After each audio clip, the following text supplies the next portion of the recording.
Live from the headquarters of Ramsey Solutions, broadcasting from the Pods Moving and Storage Studio, it's the Ramsey Show, where we help people build wealth, do work they love, and create incredible relationships. I'm John Deloney, joined here by George Camel, and we are taking your calls on work, money, life, whatever you got going on. We probably have an opinion on it.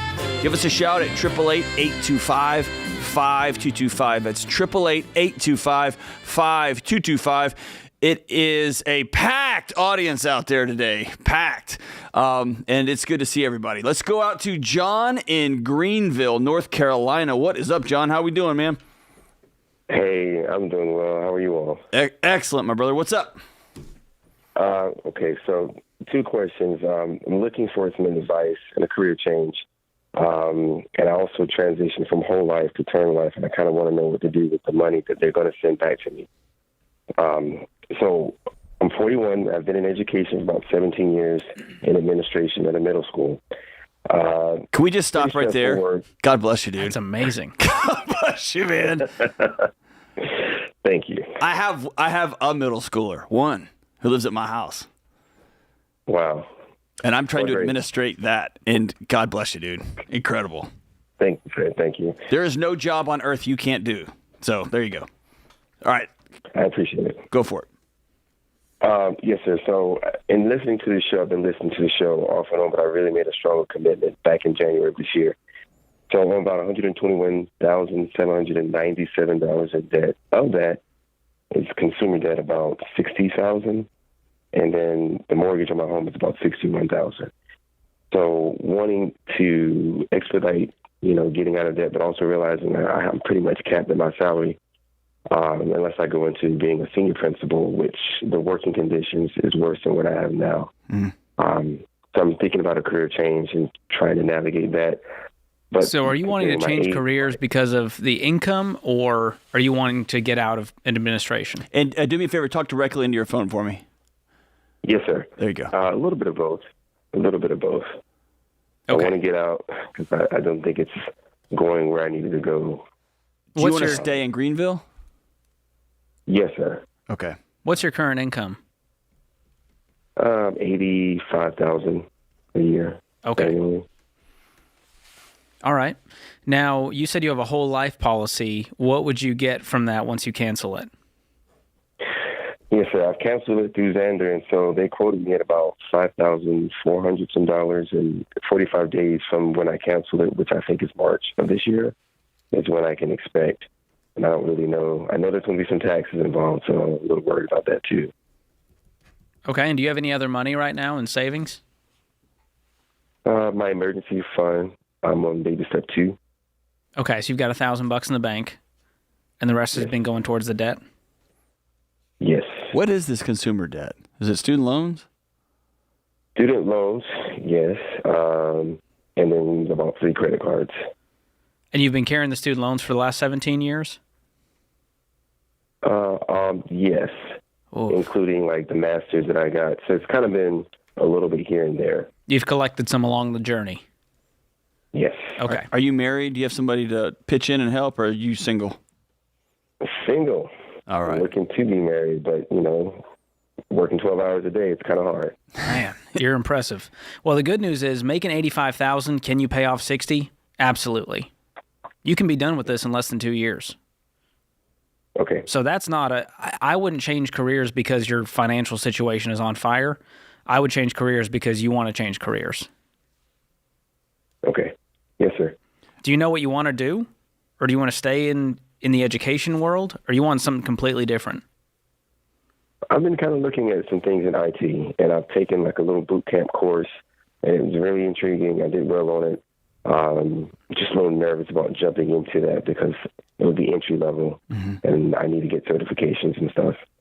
Finding the time to study for that has also been an issue, but yeah, I'm going to tell you something. I hate to say this because I've been an education administrator for most of my career, so I think there's an opportunity, and it's going to be a very unpleasant one, as George was pointing out. I think there's an opportunity for 24 months of staying in your current job, even if you just made one of those chains that you make when you're a kid out of construction paper and you just tear one off every month. I got 24 of these months, and I'm going to work these long 10 to 12 hour administrative days. And then on Saturdays and Sundays when I'm not at games and I'm not running around at whatever we're doing, right, at band ceremonies or whatever, I'm going to start branching out into some of this IT world. And you can do part-time IT work. You can do on the side IT work. And make no mistake, dude, in 24 months, you're going to be so tired, you're not going to be able to form sentences. You're going to be exhausted. But you will have paid all this crap off. You're not going to have enough time to go out and do anything. And that's good. And you're going to have been able to dip your toe in the water and see if IT is the job for you. This is just me. I may be way out to lunch. I think that is it's going to be a tough toggle from being somebody that all these kids love, that's, hey, Dr. So-and-so, or hey, Mr. So-and-so, who gets to help people, and all of a sudden you transition to just headphones on 011111001. Maybe you're ready for that. That feels like an educator's fantasy. Like, I just want no kids and no humans, and especially no parents. And I just want a screen and some headphones. That will be awesome for about 2 months, and then you'll be frustrated. I like what George has to say. Man, if you clear this up and begin to think like, do I like teaching? Do I like education? Do I want to go teach at the college level? Do I just want to get out of this school district because it's toxic? Or do I want to go to private school? I think clearing some of this debt up is going to give you a cleaner slate to think from. Does that sound right? It does. Yes, sir.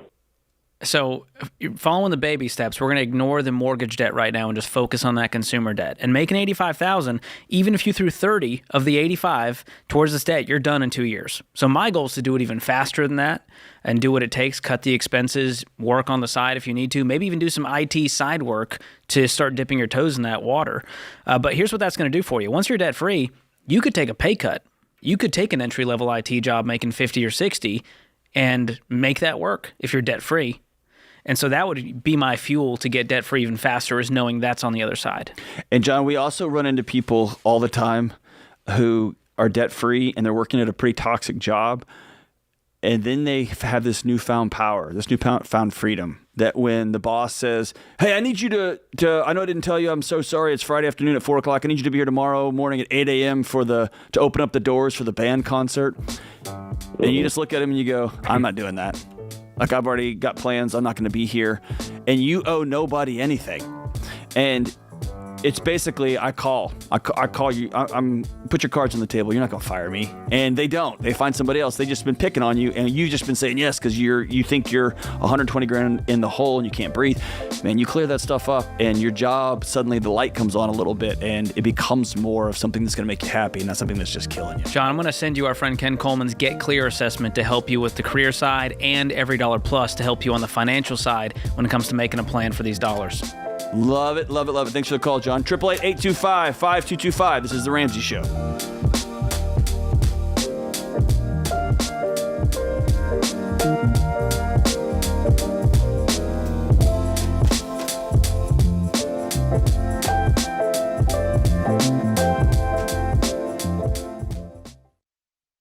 We've been doing business at Ramsey for more than 30 years. By now, we're a well-oiled machine, but it wasn't always that way. Yes, we've always had a vision, always had determination, and a drive to help people. But what we didn't have was one central place to access all our numbers so that we could get further ahead or quickly see when we needed to pivot. We were always jumping back and forth between different systems and spreadsheets. So when NetSuite by Oracle helped us wrangle our revenue, inventory, expenses, and more into one place, it was a game changer. And NetSuite's #1 cloud financial system can help your business gain the same visibility, because businesses thrive on timely data. And NetSuite's real-time analytics can help your business have immediate access to your numbers daily, so you always know where you stand and you can move quickly. So go to netsuite.com/Ramsey today and set up a free product tour. That's netsuite.com/Ramsey.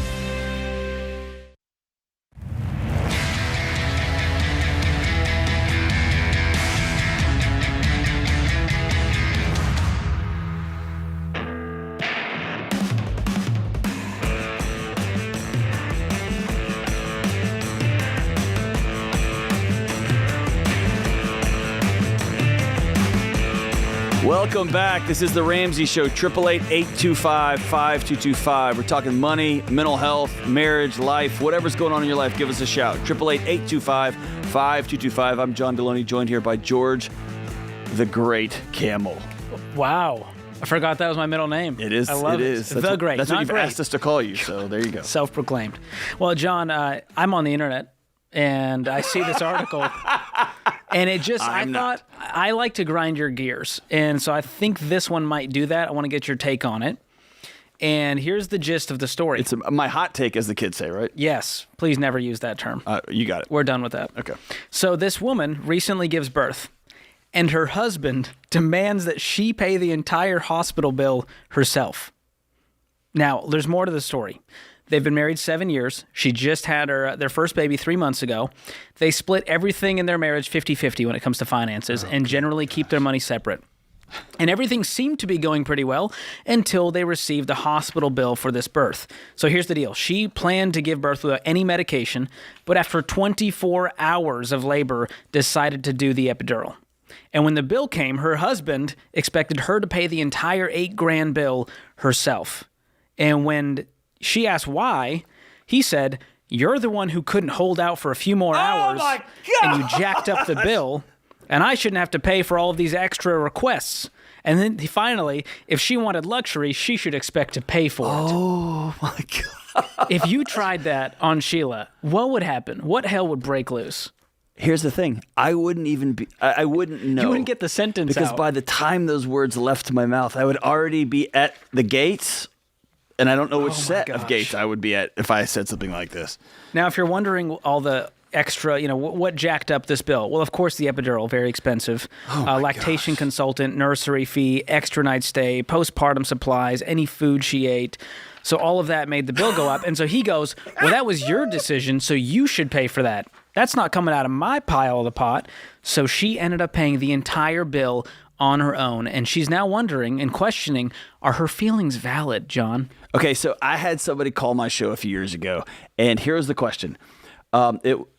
She had a 2-year-old and a 7-month-old, and she was with her boyfriend, and he let her know, I want to let you know that I'm now considering you for the role of my wife. But 2 things. You're going to have to, A, get my house back in order, because this place is a wreck. Like, you're just not taking care of the house. And B, you're going to have to get your body back, because let's be honest, you let that sucker go. And when you get that back, and here's the deal. She was calling me to ask how she could be more disciplined. And I was like, "Oh, honey, like, oh man, I've got a few friends that would not mind going back to jail. What's his address?" All right. So it's easy when somebody is gaslighting you so bad, is so out to lunch. You think you're the crazy You start to look in the mirror and be like, "Oh, clearly it's me. I'm the problem. It's not them." Yes. They've been very clear that it's not them. It's me. I'm the problem. Yes. Wow. So this is an abusive relationship, very clearly. But it's an insane relationship. But here's the thing.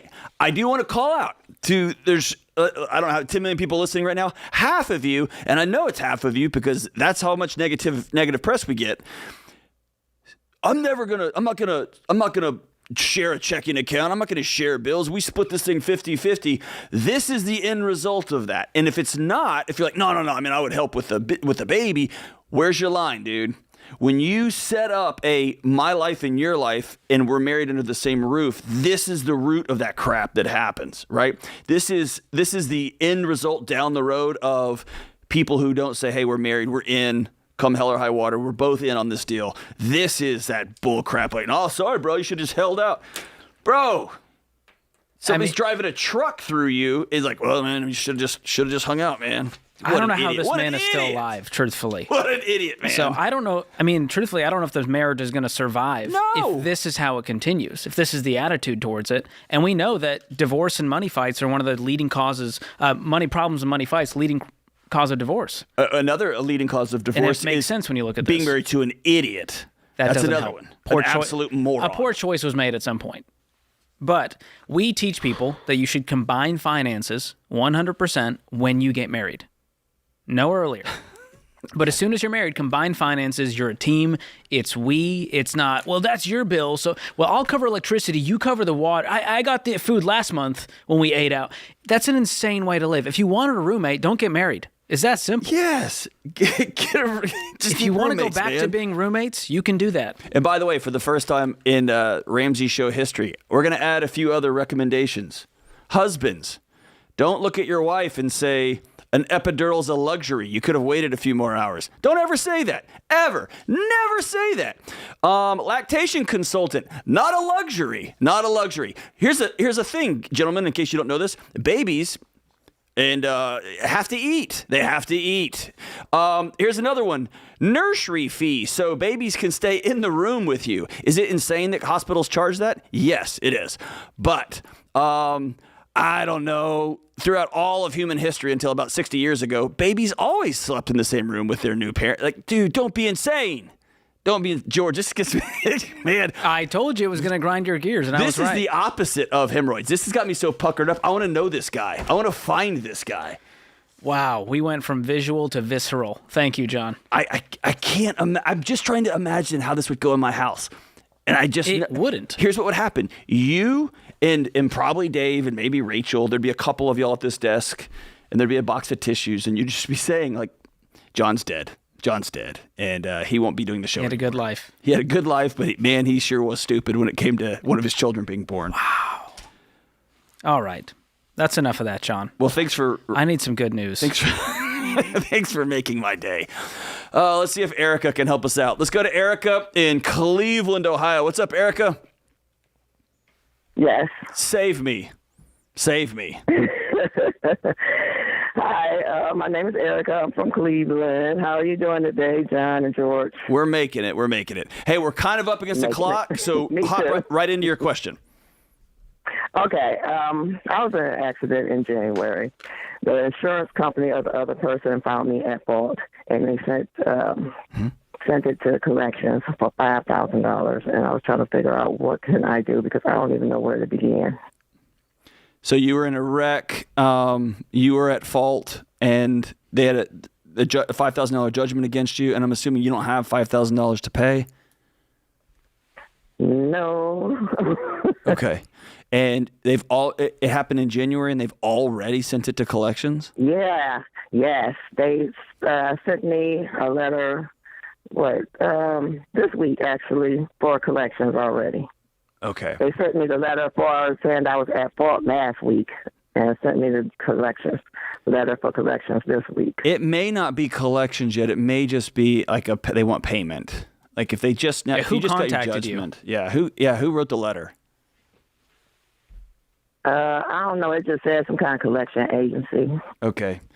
I would call them back, and I would be very direct with, I just got this piece of paper that says I'm at fault. I've had no time to review it. I haven't had time for my attorney to review it. I just got this thing, and then all of a sudden you guys are calling me for $5,000, which I don't have right now. I'm going to have to make arrangements. I'm going to have to call you back. And then you're going to have to sit down and come up with a plan for this $5,000. If there's a judgment, there's a judgment. Do you have any other debt? Yeah. That's student loans and a house note. Okay. And I don't really know how much my student loans are exactly. Well, we got some homework to do, Erica. Let's figure out exactly how much we owe. Let's list it all out, and let's take care of this collections before it accrues any penalties or interest or fees. But if you owe it, let's just make a plan to pay it. I'm going to send you Financial Peace University. It's going to walk you through our proven plan to get out of this mess and start building for the future instead. But it's $5,000, and it feels like a lot right now. One day you're going to look back and go, that sucked. Remember that? Yes, but you gotta pay it. Don't ignore it because it's going to double and triple on you. Then you're going to get in a bigger and bigger mess. The only way out is to pay it off. That's right. This is the Ramsey Show.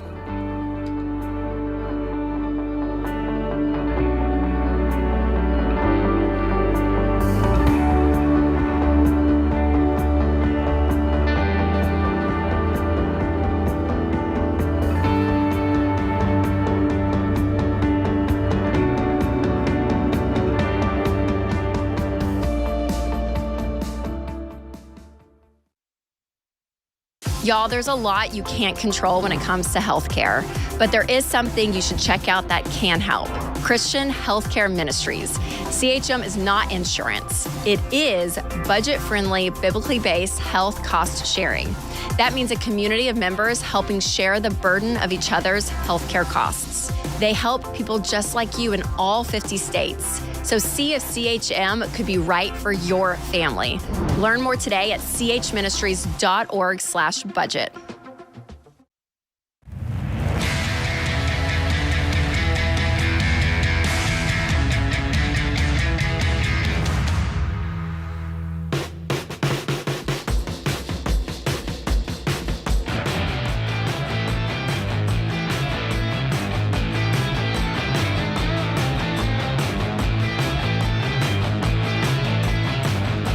This is the Ramsey Show, 888-825-5225. It's 888-825-5225. Let's go out to Charlie in Virginia Beach.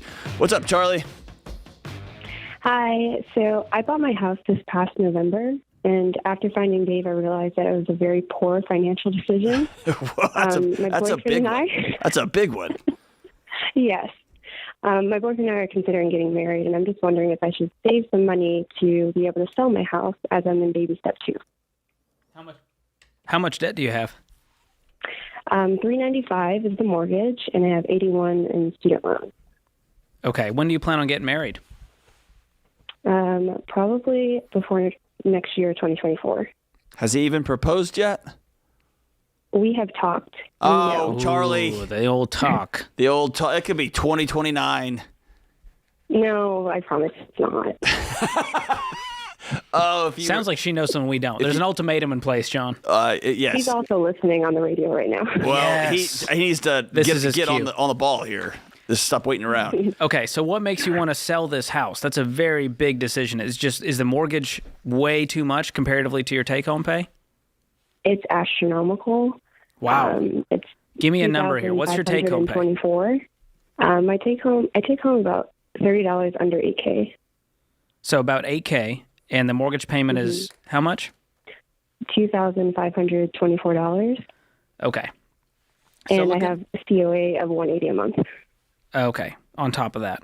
So we'll include that in the numbers. So you are, is that on a 30-year? It is a 30-year. Okay, It's like 31%, yeah. I think. So we're looking at over 30, probably closer to a third of your take-home pay, which is a lot. It's not on fire.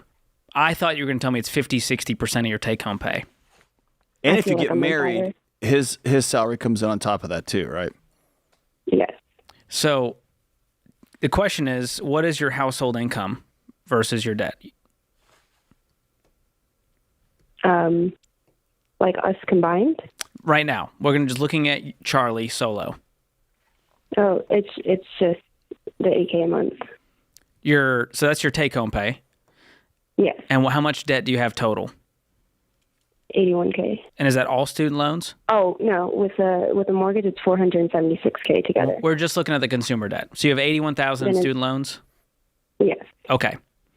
Now, with your take-home pay, you could pay this off on your own. You're making about $100K take-home almost. And so could you take, $40,000 a year and throw it at this debt and be done in 2 years? Especially if you're married inside of that, you're going to have combined incomes. You're going to have a bigger shovel to throw at this debt. Is he bringing debt with him? No, he's a lot smarter than me. Oh, Does he have a house? He does. Okay, so what's the plan if you guys get married? Would you sell this one anyways? I would want to sell my house because he has a better house. Oh, okay. I have a town home. He has a real home. And how long? Wow.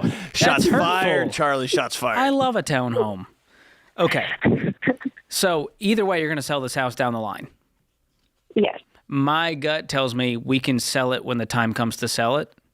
Because right now you're going to sell it and then rent somewhere in Virginia Beach, right? Yes. That would be the plan. And if you sold it, what would you net profit after all the fees? I wouldn't profit anything. I would have to save to sell it because it's only appraised at $399. So you'd be underwater on this thing. $395. Yeah. Yeah, so it's not really doing you any favors other than getting rid of your mortgage payment, which is just going to be replaced with rent. And so I don't think the house is the problem right now. I think it's getting on a budget and seeing if we can even increase the income, and maybe we can get rid of this debt before marriage. That'd be a cool goal. That's what I want to do. To be able to cash flow the wedding, start our marriage off completely debt-free. You move into his place. We have a big shovel. Now we can start attacking the house. I like that plan. You listening, David? Okay. He's listening. But here, I want to tell you this, Charlie, and this is not John and George, Debbie Downers, okay? Mm-hmm. The temptation here is to say, okay, we have a plan that's going to, a 2-year plan. And inside that 2-year plan, we're going to move into his house, we're going to sell my house, we're going to get married, and we're going to live happily ever after. The reason we tell folks don't play house, there's the moral side, mm-hmm. Let's move that over. There's a math problem here, okay? And so the number of relationships right where you are that don't end up getting married, or something comes up, or it becomes like, well, let's just wait, I want to wait another year and then another year. It's lots and lots and lots and lots of them. So as hard as this is, I want you to do 2 things at the same time. I want you to make plans for the future, right? You'll continue down, you'll talk about marriage, make him propose to you in the right way, and do all that fun stuff. And I want you operating as though you are on your own. Okay? Absolutely. And do both at the same time. But that means, man, it may come time to you may need to get rid of this house, or you want to get rid of this house, but don't blame Dave and don't blame this marriage for it. Let's do it when the time is right, in the right order, right? When you get married, we're gonna move in together. Cool. Now we got to get rid of these places. There's gonna be a lot less pressure that way than suddenly you sell this place and, well, I guess I just got to move in, or I got to get an apartment, and it gets all wonky and everybody gets sideways. Does that make sense? Yes. Yeah, do it in the right order. But good for you. And David, get on the ball this weekend. What are you waiting for? Poor David. No poor David. He's listening right now going, he can't even defend himself. He's probably, I plan on it, John. All right, sorry if I ruined it, David. George, I did that one time. I had a former student of mine. I was walking out of a restaurant, and a former student of mine was sitting at a booth. And I slid into the booth, and there was a woman sitting across from him, and I looked at her and him, and I was like, what are you doing? And he introduced me to her, and I was like, are you with him? And she's like, yeah. And I looked at him and said, you're ridiculous. You're going to let her get away. You're just messing around. I haven't seen him forever. You're just messing around, screwing around, and she's going to leave because you don't have the courage to just get married. I had never met her. I was just being silly. Were you just trolling? Just absolutely trolling. And he looks at me and he looks at her, and he reaches under his leg, throws the ring down on the dinner table and goes, well, you ruined that one, Deloney. And I was like, oh no. Wow. And then that's their proposal story. And I was like, I think it's probably time for me to go. Sorry, yeah. guys. Never again. Don't again. Ever let John slide into a booth if you're trying to propose. That is correct. It's a very specific scenario that applies to almost no one. But it does provide, it does apply to David and Charlie. David needs to get on the ball here. Let's see here. Let's run out real quick to Peter in Billings. Peter, we're right up against the clock, my brother. So let's get right to your question. Can you hear me? Yes, sir. Get right to the question.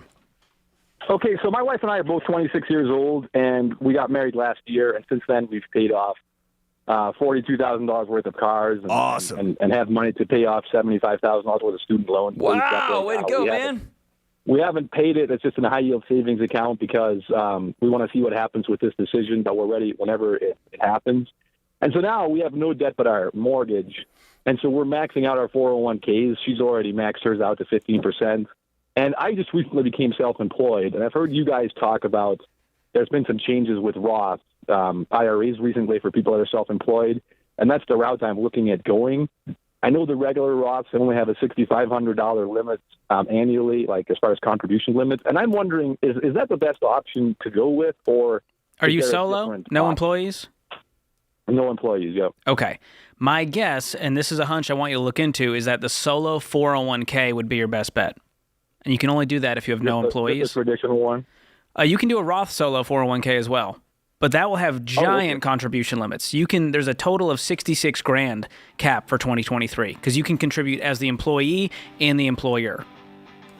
Oh, okay. So, okay. yeah, That's you what I can- was thinking. I just couldn't see it on E-Trade, so I'll go back and look for that. Do I your homework didn't on the know that was Roth called. Solo 401k. You can get in touch with one of our SmartVestor pros to walk you through this, to help you set this up. But it's an incredible tool for those that are self-employed. You don't have to retire broke if you're an entrepreneur. That's for sure. Way to go, Peter. You and your new spouse are crushing it. That's incredible. Hey, this is The Ramsey Show, 888-825-5225. Give us a shout. We'll be right back.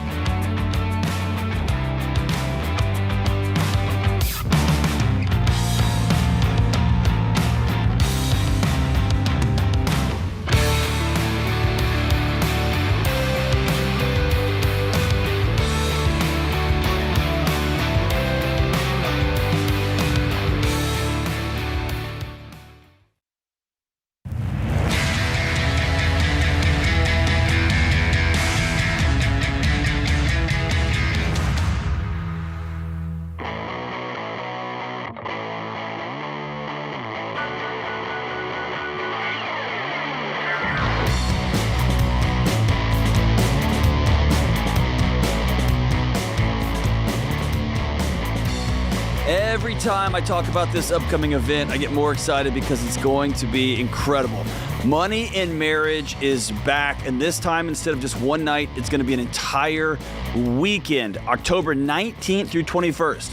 This is months away, so you got time to save up for it. Join Rachel Cruz and me for the Money in Marriage getaway and spend an entire weekend unplugged from your day-to-day life and simply focusing on your marriage. One thing I've seen across the country where I'm traveling or doing my show is over the last 3 or 4 or 5 years, couples have become roommates. Couples have become great co-managers of their house, and they have lost intimacy. They have just gotten sideways with one another, and it's so hard to find a bridge back, even when that bridge feels like it's only 2 inches away. And that's what this weekend is for. We're going to cover things like money and budgeting with your spouse. We're going to talk about connection, sex, and intimacy. We'll get you planning for your future together. And this isn't what you think of when you think of a marriage conference. Not just going to be you sitting there with a notebook being a nerd. You're going to learn a ton, but we're also going to give you and your spouse time together throughout the weekend to reflect and discuss what you're learning and actually come up with a real game plan to take home with you. Rachel Cruz and I will be right there to coach you along the way and answer your questions. And we have some incredible surprises that will also be a part of this weekend. We can't wait for you to be there. If you're listening to this and it sounds like something you and your spouse need, I want you to talk to your spouse about this because, listen, tickets start at $6.99, which is a deal. It's madness for a weekend marriage retreat getaway, and this is going to be an incredible experience. Go to RamseySolutions.com/events to save your spot. That's RamseySolutions.com/events to save your spot.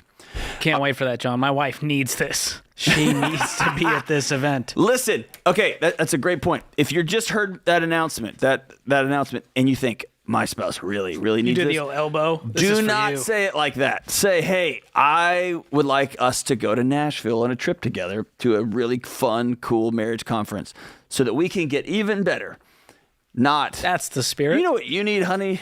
You need marriage to counseling. learn how to be a better person to And this is marry going to be to. fun. Most marriage retreat, like it can be heavy, and you guys will get real, but it's also very fun. It's you and Rachel. It'll be heavy, but it'll be fun too. Don't miss and it will not be weird that you and Whitney are in the audience. We'll be there. Will you? Can I get a discount? Absolutely not. Okay. No chance. Cool. Let's go out to Grand Rapids, Michigan, and talk to John. Hey, John, what's up, man? Hey, guys. How are you today? Good. What's happening? Good. Hey, John, to start off, wanted to say thanks. Your show played a part in saving my marriage, so appreciate that. Well, man, Very cool. that means the world to me, dude. Thank you so much. You're welcome. Hey, but why I'm calling today, I am uninsurable as far as life insurance goes. And so I'm wondering what you guys suggest as far as protecting my family without being able to have life insurance, the traditional life insurance, I guess.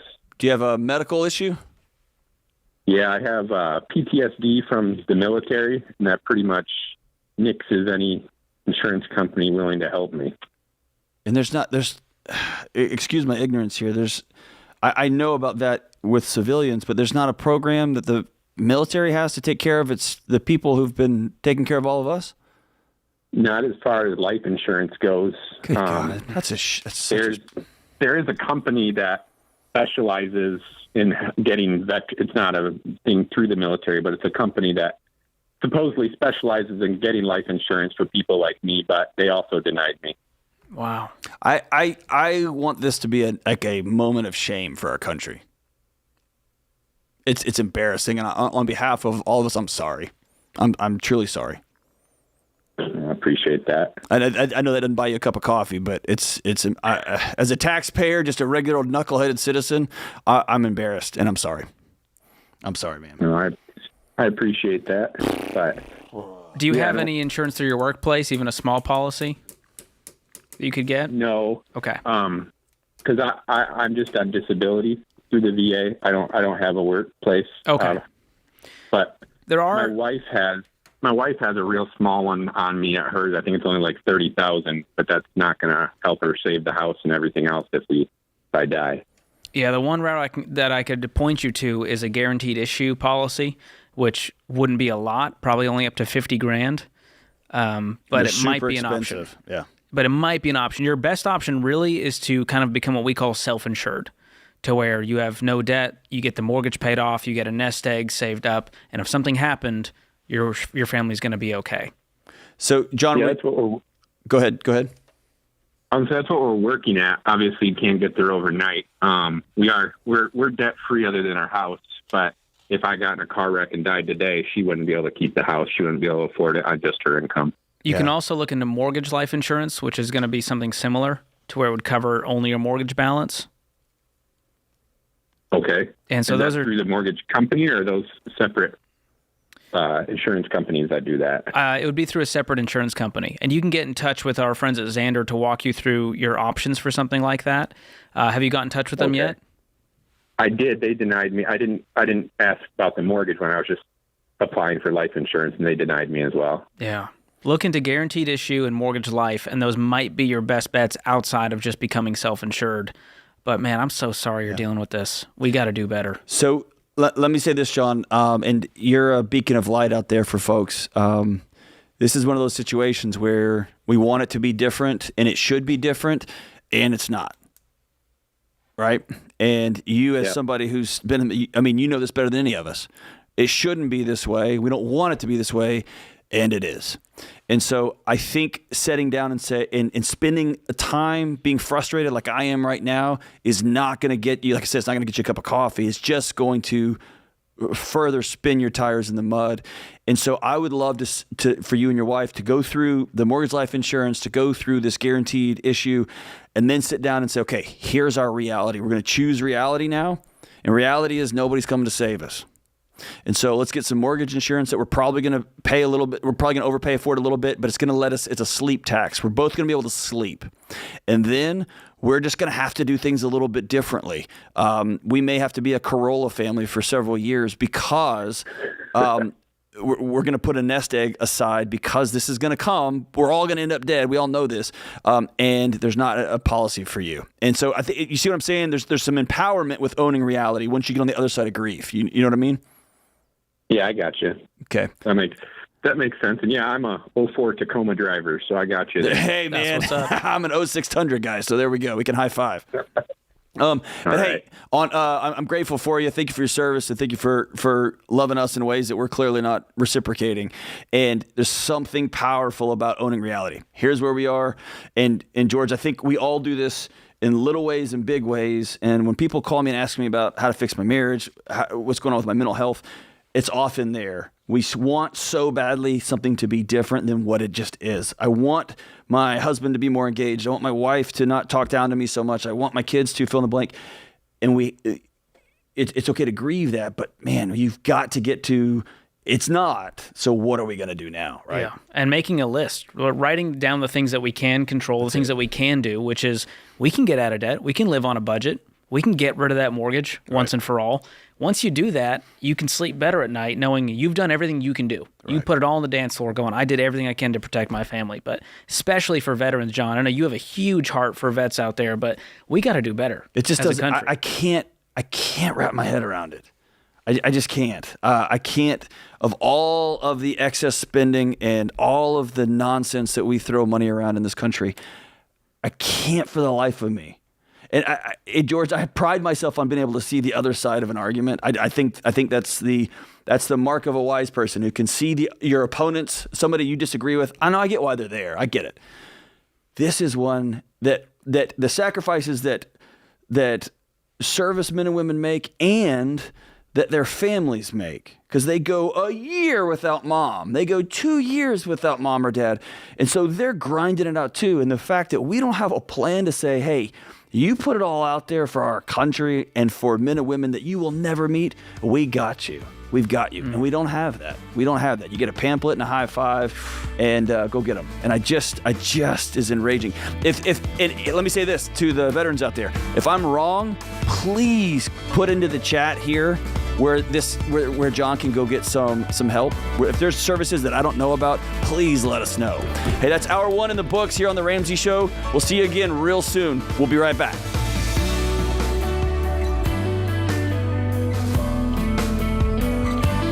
Hey, it's John Deloney, co-host of The Ramsey Show. Did you know over 18 million people listen to The Ramsey Show every week? A lot of those people listen on one of our 600-plus radio stations across the country. To find a station near you, go to RamseySolutions.com/show.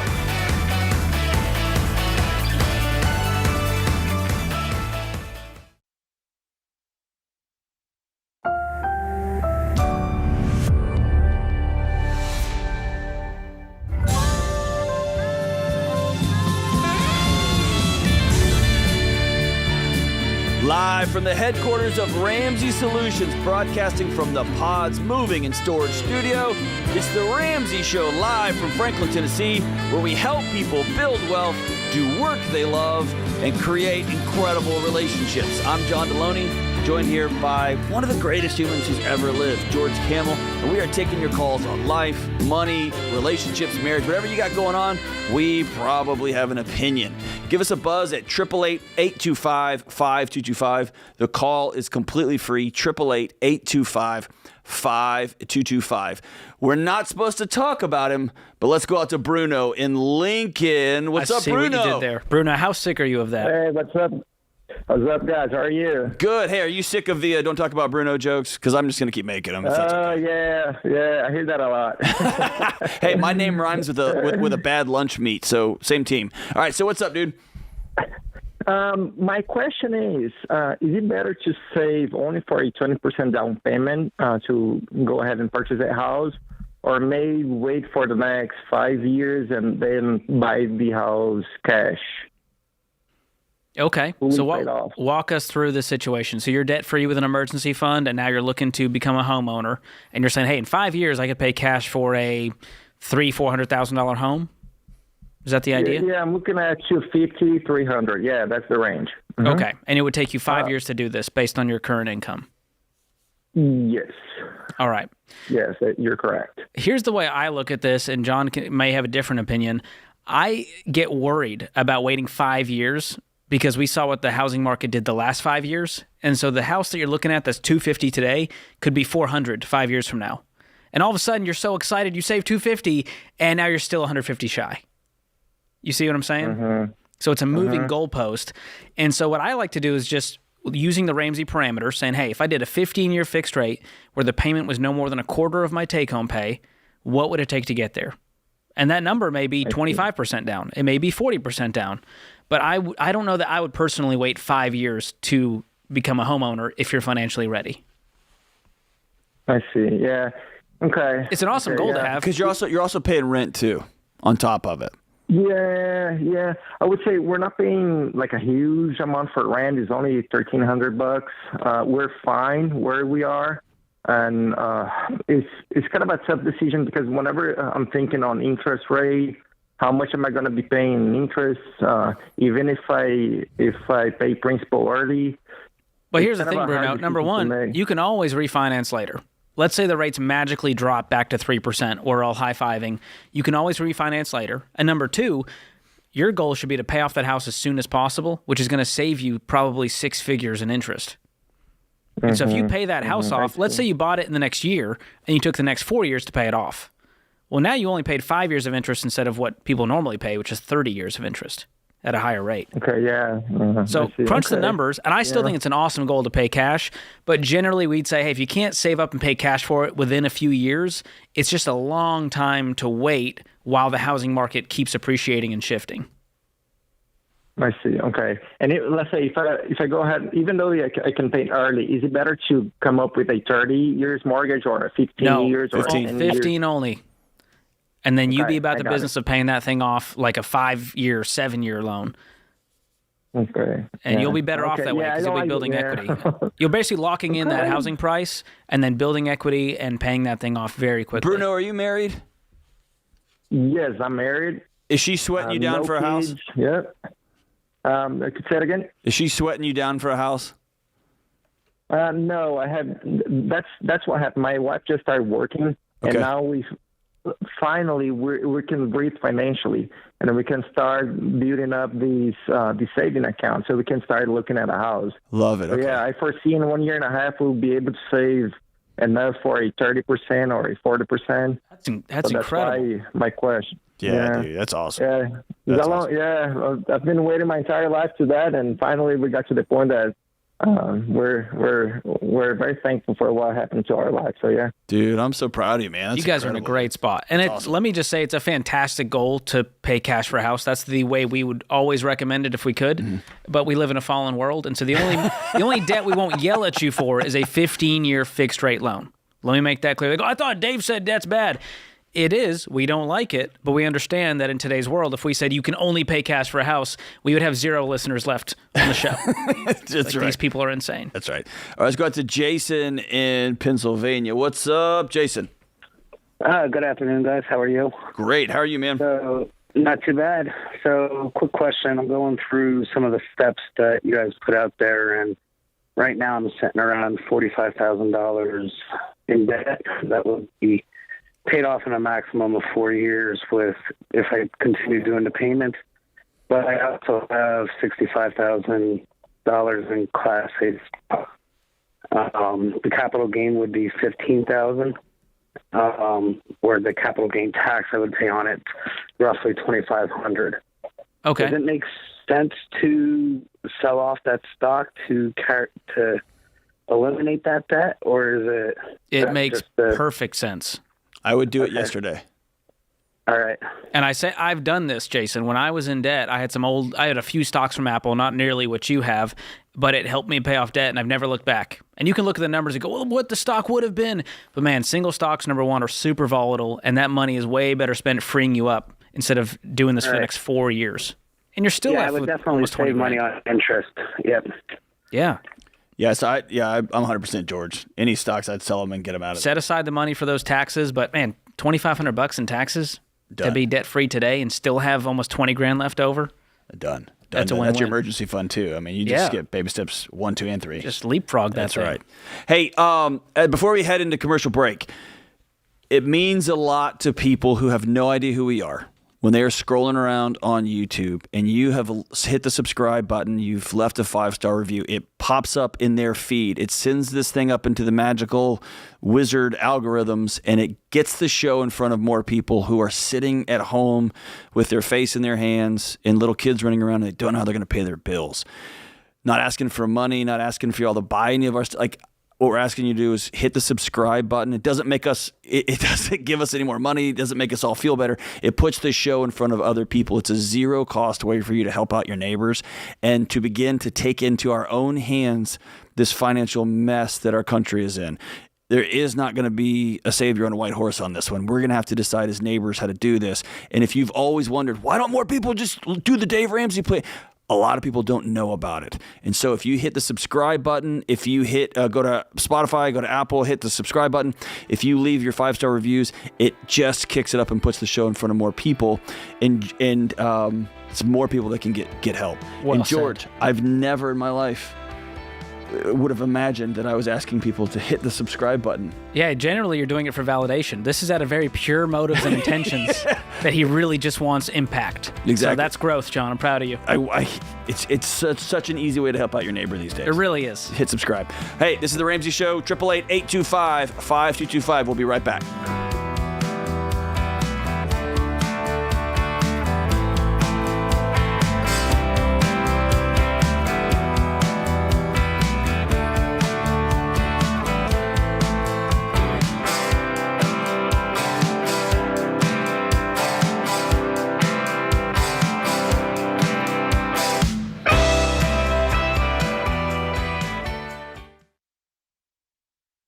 Look, I love real estate, and I want you to have a house, but I don't want a house to have you. That's why you need to get in touch with Churchill Mortgage to make sure you do this right. These guys are awesome. They'll help you get on a smarter mortgage plan because they're committed to doing what's right for you. That means they check in every year with free consultations to help you stay on the right plan. They show you how to save money and interest so you can build wealth faster. They walk you through the total cost of your loan so you can make the best choice. Basically, they care. That's why we call them Ramsey Trusted. You can achieve debt-free home ownership, and Churchill is here to help. Go to their site, churchillmortgage.com/Ramsey, to start your approval or get more information.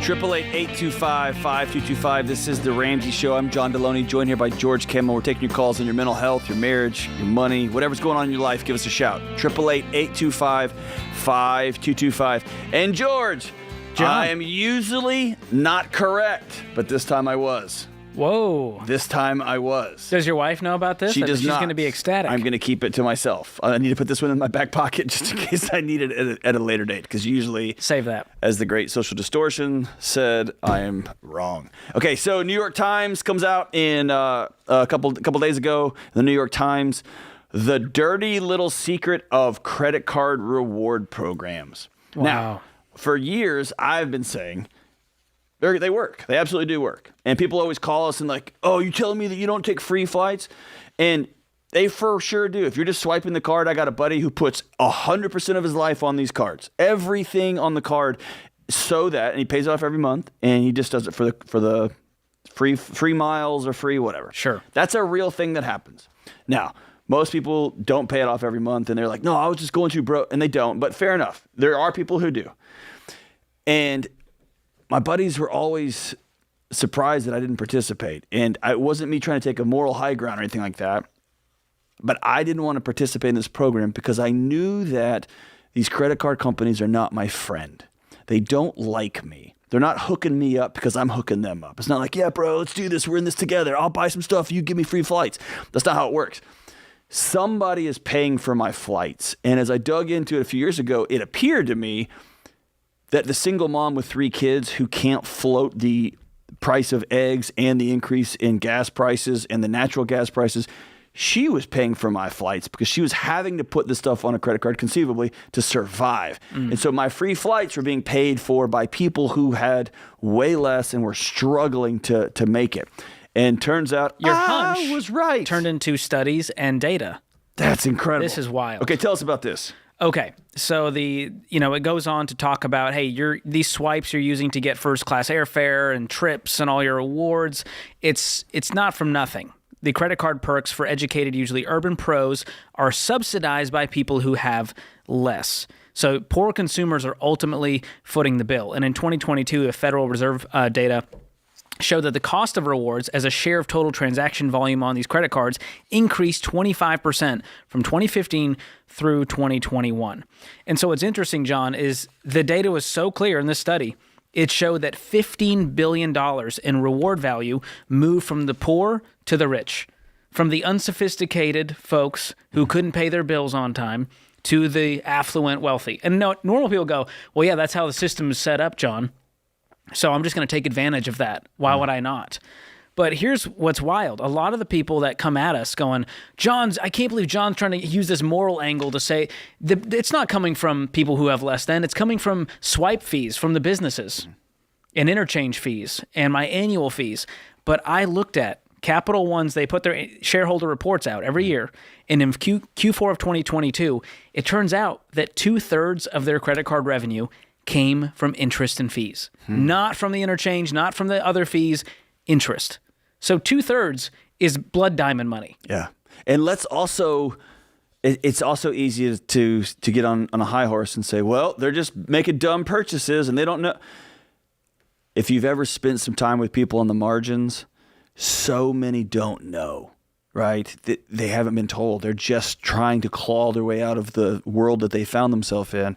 And they don't know that it's not normal to roll fees over like this. They don't know that a 30% APR isn't just the price of doing life these days.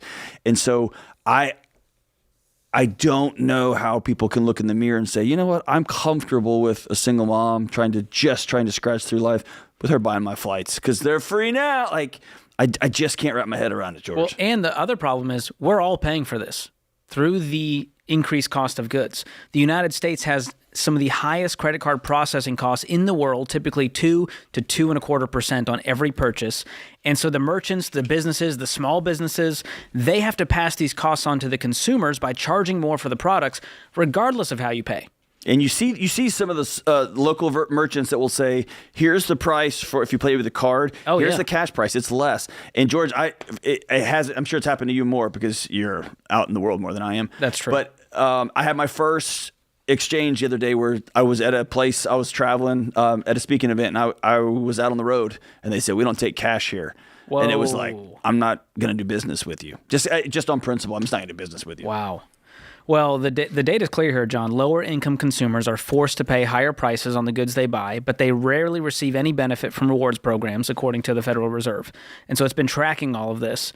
And so to put it another way, they say credit card rewards are essentially a tax on less affluent consumers who are much more likely to pay for the goods with cash, debit cards, or standard credit products that accrue no such rewards. So, you know, people have a lot of opinions about this, but across the aisle politically, I mean, NPR and Vox and New York Times, they're covering the same thing going, hey, this isn't innocent. Yeah. Someone is paying for this, and it's either the small business owner or the single mom, but you can't act like this is just an innocent, I'm just going to reap the rewards. Your free vacation came from somewhere, and we have to at least acknowledge that. That's right. And if you and God bless you if you can sleep at night knowing that I pay my bills, I do my thing, so if your conscience can carry that weight, more power to you. And even if you don't have a conscience, every single piece of data shows that you spend more when you use a credit card. Right. Every piece of data. So regardless, if you're saying, hey, I'm going to use my card for everything to get these rewards, the chances are you overspent to where the rewards were negligible. Right. You maybe got $1,000 in rewards. You spent more than $1,000 than you were if you were going to use a debit card on a budget or using cash. So to me, the cornerstone rule is opt out of the system. Just opt out, man. This is like Matrix style stuff, but just opt out of the system. I haven't had a credit card in 10 years, and I can unequivocally say my life has been better for it. No question Not about once have I wondered, well, they've got 5% cash back on restaurants this month, so I'm going to switch the card. I was hanging out with some guys the other night, and they're all personal finance, influencer type guys, and they're all showing me their different cards, and this one's made of 3 inches of metal, and I get this much rewards. And I'm like, guys, you make millions of dollars. How much money do you get back in rewards? They were like, I probably get $2,000 worth of value. Mm-hmm. I went, so you're playing this game for $2,000 worth of value and you make millions. Yeah. Why? Yeah, exactly. It's a crazy, when you put it that way, you go, it's like worth? real life Dungeons and Dragons. You're getting paid $200 a month to overspend and play this game and support this system. Yeah. It's just not worth it for me. I'm out. I opt out of the system. All right, let's go to Silas in Nashville down the street. What's up, Silas? How we doing, brother? I'm doing good. How are you guys doing? Excellent. What's up, man? How can we help? Okay, so I'm 18 years old, and I just got a job making about $75,000 a year. Wow! Congratulations. What are you doing, man? Thank you. I'm working on wind turbines. Excellent. No college degree needed. No, nothing. $75,000 a year. School, and it's all paid for. Yeah, very cool. All right, hey, we're up against the clock. Get right to your question, brother.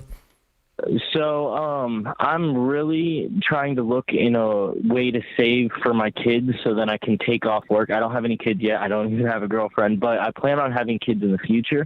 And I want the first 5 years or so, me being able to spend a majority of time, because studies show that that's really important, spending time with your kids at that age. So I want to create a short-term savings account for 5 to 10 years in the future, but I can't find really good rates on it. Like, it's usually like 3% for a bank. And so I was just curious what you guys thought of like short-term savings. Where should I put that money? I don't know that savings is the best route to do this. What you're essentially saying is, I want to be a stay-at-home dad for 5 to 10 years, and I don't want my spouse to work either? Yeah. Is that the idea? For 5 years. Yeah, for 5 years, yeah. I mean, you might be better off looking at some kind of passive income. It's not passive in the sense that it won't take work, but it may be tough to save up, $400,000 to live off of for 10 years in the next 5 years. Right. So you can save aggressively. A high-yield savings account's good. 5 years or longer, you can invest it into the market, but also live your life, man. Yeah, and having you might have read some research, but having one of the parents working full-time does not negatively correlate childhood development. So I don't know what studies you're reading, but that's not accurate. This is The Ramsey Show.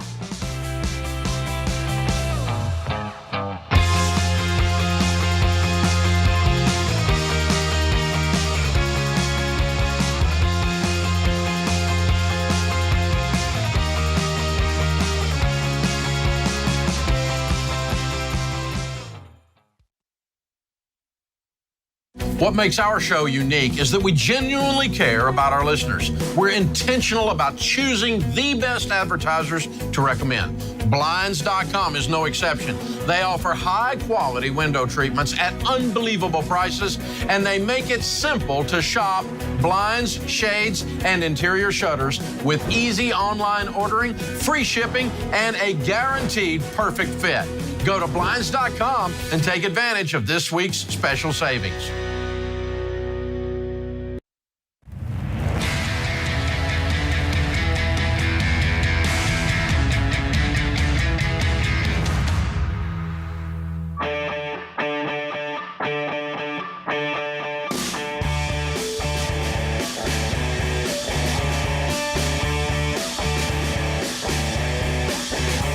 What is up? What is up? This is The Ramsey Show, 888-825-5225. I'm John Deloney, joined here by George Camel, and we are saving the world. Listen, a lot of you have questions about taxes. We get it. Taxes are confusing.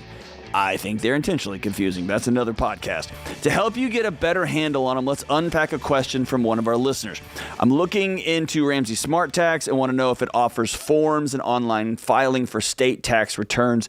Is it as simple to use as TurboTax? Great question. Yes, you can add a state return if you need one, or you can just move to Texas or Tennessee. All the information on your federal return is automatically transferred to your state forms. It could not be much simpler than that. Ramsey Tax is easy to use and gives you access to all major federal forms and deductions without any upcharges. George, this year I got a tax person for the first time ever, but the last few years I've just used Ramsey Tax at my kitchen table, and it is so easy, and just knock it out right there. And I actually like doing it at home because I like my kids watching. Like, they get to ask questions and see it. And like, what's this form and what's this form? They get to punch in some numbers too for fun. I don't let them touch the numbers, but I do let them know this is how confusing the government makes it just to exist. When you switch from another software, Ramsey Tax can save you up to 70%. Plus, we won't offer you loans or credit cards. Most tax programs are designed just to get you in the door. Free tax, so that they can sell you a bunch of crap. We're not going to do that. We're not going to put you into debt. That's not how we do things here at Ramsey. If you're ready to file, head to RamseySolutions.com/SmartTax. It's just $24.95 right now to file a federal return, $39.95 for a state return. That's RamseySolutions.com/SmartTax. All right, let's go out to Mackenzie in Orlando, Florida. What's up, Mackenzie?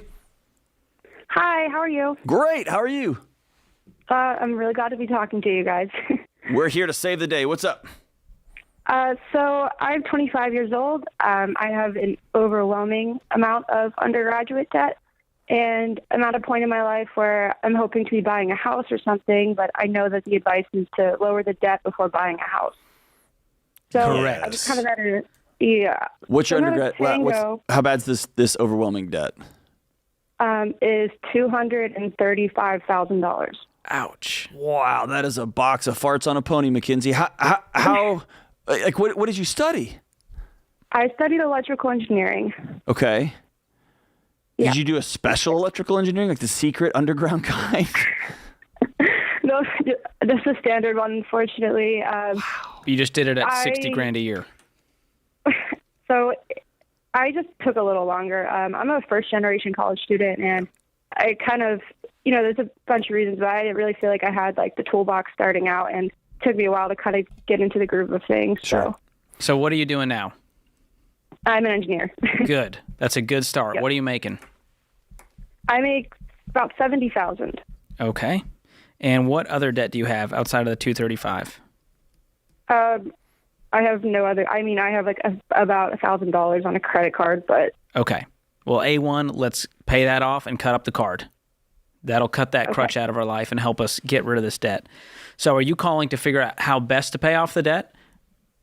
Yeah, I guess I'm looking at two options, kind of waiting for that 20-year forgiveness or just paying it down as quick as possible. Do you hear what you just the idea of like, well, one option is waiting 20 years. Not my favorite. No! Terrible option. The better option is for you to take control of this and get rid of this in way under 20 years. And you can do it. So the $235,000, I'm assuming it's made up of a bunch of smaller loans? I have about $30,000 in private, and the rest is all federal. Okay, but they're made up of a ton of loans. Are there like a dozen or more loans involved here? Or is it a few big ones? It's a bunch of small ones, yes. Okay, so here's what to do to help you have some peace about this. Instead of staring at the mountain, let's break this up into little chunks. So lay them all out from smallest to largest, and we're going to start attacking the small one first. That's baby step 2. Baby step 1, $1,000 in the bank. I assume you have that already? I do. How much other money do you have sitting around that's liquid? That's liquid, maybe $7,000. Great. That's going to knock out the credit card and probably one of the smallest student loans, the next smallest one? Yeah, I could see that. Boom. We already have some progress, don't we, Mackenzie? We didn't need Biden. Yeah. Look at that. Listen, Mackenzie, here's the uncomfortable truth about the situation you're in. This is a big old hole. And there is not going to be some knight on a white horse coming to save you on this one. Mm-hmm. There's just not. And so George and I were talking about this earlier off air. There is this moment when I want something else to be true so bad. And this can be any number of things. This could be like, I wanted my dad to live forever and he passed away. I wanted this relationship with my romantic partner to go forever and they stepped out on me. Like this happens all throughout our life. Mm-hmm. And we got to grieve this thing that we hoped for, that we wanted to happen, that didn't happen. And then we have to ask ourselves, okay, what are we going to do next? Because most of the time, nobody's coming to rescue us. And so you saying, I'm an electrical engineer, I'm a first-gen student. What that means to me is, and I've worked with first-gen students my entire career, here's what I know about you. You are really, really smart, right? Thank you. No. I'm not just blowing smoke at you. You're a first-gen electrical engineering student. You are very smart, correct? Sometimes. Except when it comes to the loans you took out. You looked around your classes, and your classmates were mostly dumber than you, correct? I know this is a fact, right? I don't know. Yes, you do. She's so humble. Exactly. You are correct. And I think that you're being underpaid. I think you can make more money than $70,000. You might not be at the most comfortable firm right now, or you might I really want to be doing these kind of buildings instead of these kind of buildings. Right now, we're going to take a few years and we're going to go for money. We're going to work really hard to make a great salary, and we're going to get this thing paid off. And I'm telling you, from a guy that has 6 figures of student loan debt myself, on the other side of this, you will be an unstoppable force in anything you do. You get what I'm saying? Because here's what I think. I think there's some shame wrapped up in this. Like, how can I be so smart and so dumb at the same time? And I want you to put that down. The whole system preys on first-gen students. There absolutely is some shame. So, yeah, you're put it down correctly. You know what, Mackenzie? The good news is you are among 43 million other people who feel the same way. So you're not even special. Yeah, you're not even a snowflake, like we all call it, right? So there's a lot of people in this together. The difference is you're going to be the one who gets out and doesn't wait on someone else to save the day. And make no mistake, this will be awful. Your friends are going to be buying fancy cars and you're going to be in the same stupid car. And you're still not going to have a home. 2 or 3 years from now because you're still going to be paying this off. And all of your family who didn't go to college is going to be like, Mackenzie, you did all this work. Why aren't you buying this? And why aren't you dressed like this? Because they have a picture of success that is not based in reality. And they're not the ones paying your student loan bills. That's right. So they don't get a say. So will you commit to this in front of a couple, I don't know, 10, 15 million people? Will you commit? I'm done with this. I'm gonna knock it out. Absolutely, yes. Dude, we will walk with you every step of the way. I want you to hang on the line. I'm going to send you a copy of, we're going to send you a bunch of stuff. I'm going to send you a copy of Total Money Makeover, the book, and we're going to put you in Financial Peace University and give you a year's subscription to Every Dollar. And it's the premium budgeting app that we all use. It's first class. It's the best there is. And it's going to teach you the step by step process on how to get out of this thing forever. And as a first gen student who's just now making big money, you're going to be first gen in a lot of different stages here. And so this program is going to help you not only get out of debt, but build wealth on the back end too. And we're going to walk with you every step of the way.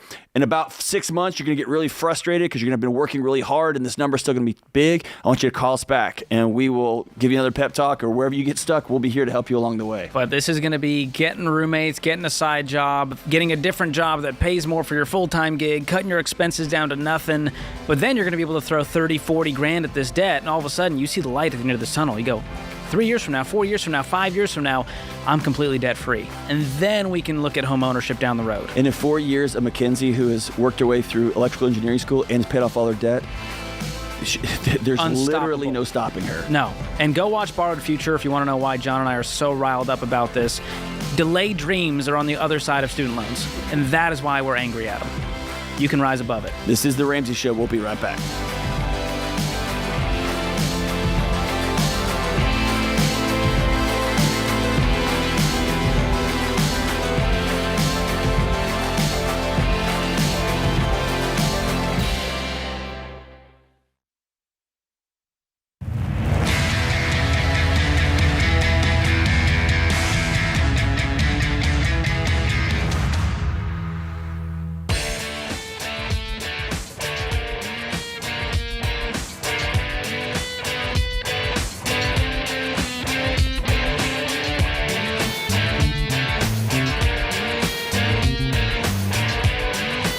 This is The Ramsey Show, 888-825-5225. The Ramsey Show question of the day is sponsored by Neighborly, your hub for home services.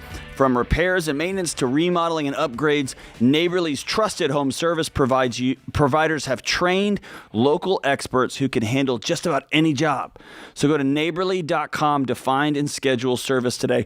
Dude, I just wear out our maintenance guys here at the building. Winston and those guys yeah. Hey, I need a contractor. I need a deck person. You got a roofer person? Neighborly. Saves the day. They've got it all, man. DIY, more like DIY. Just hire a guy. Yeah, right. That's the new tagline. I'm just pitching taglines for them. I don't think they want that one. I don't think they want that one's free. No. Well, hey, here's the question of the day. It comes from Chris in the Ramsey Baby Steps community. We are on baby step 2, and I'm having a hard time emptying our savings aside from the $1,000 to pay down debt, as our emergencies are never less than $1,000.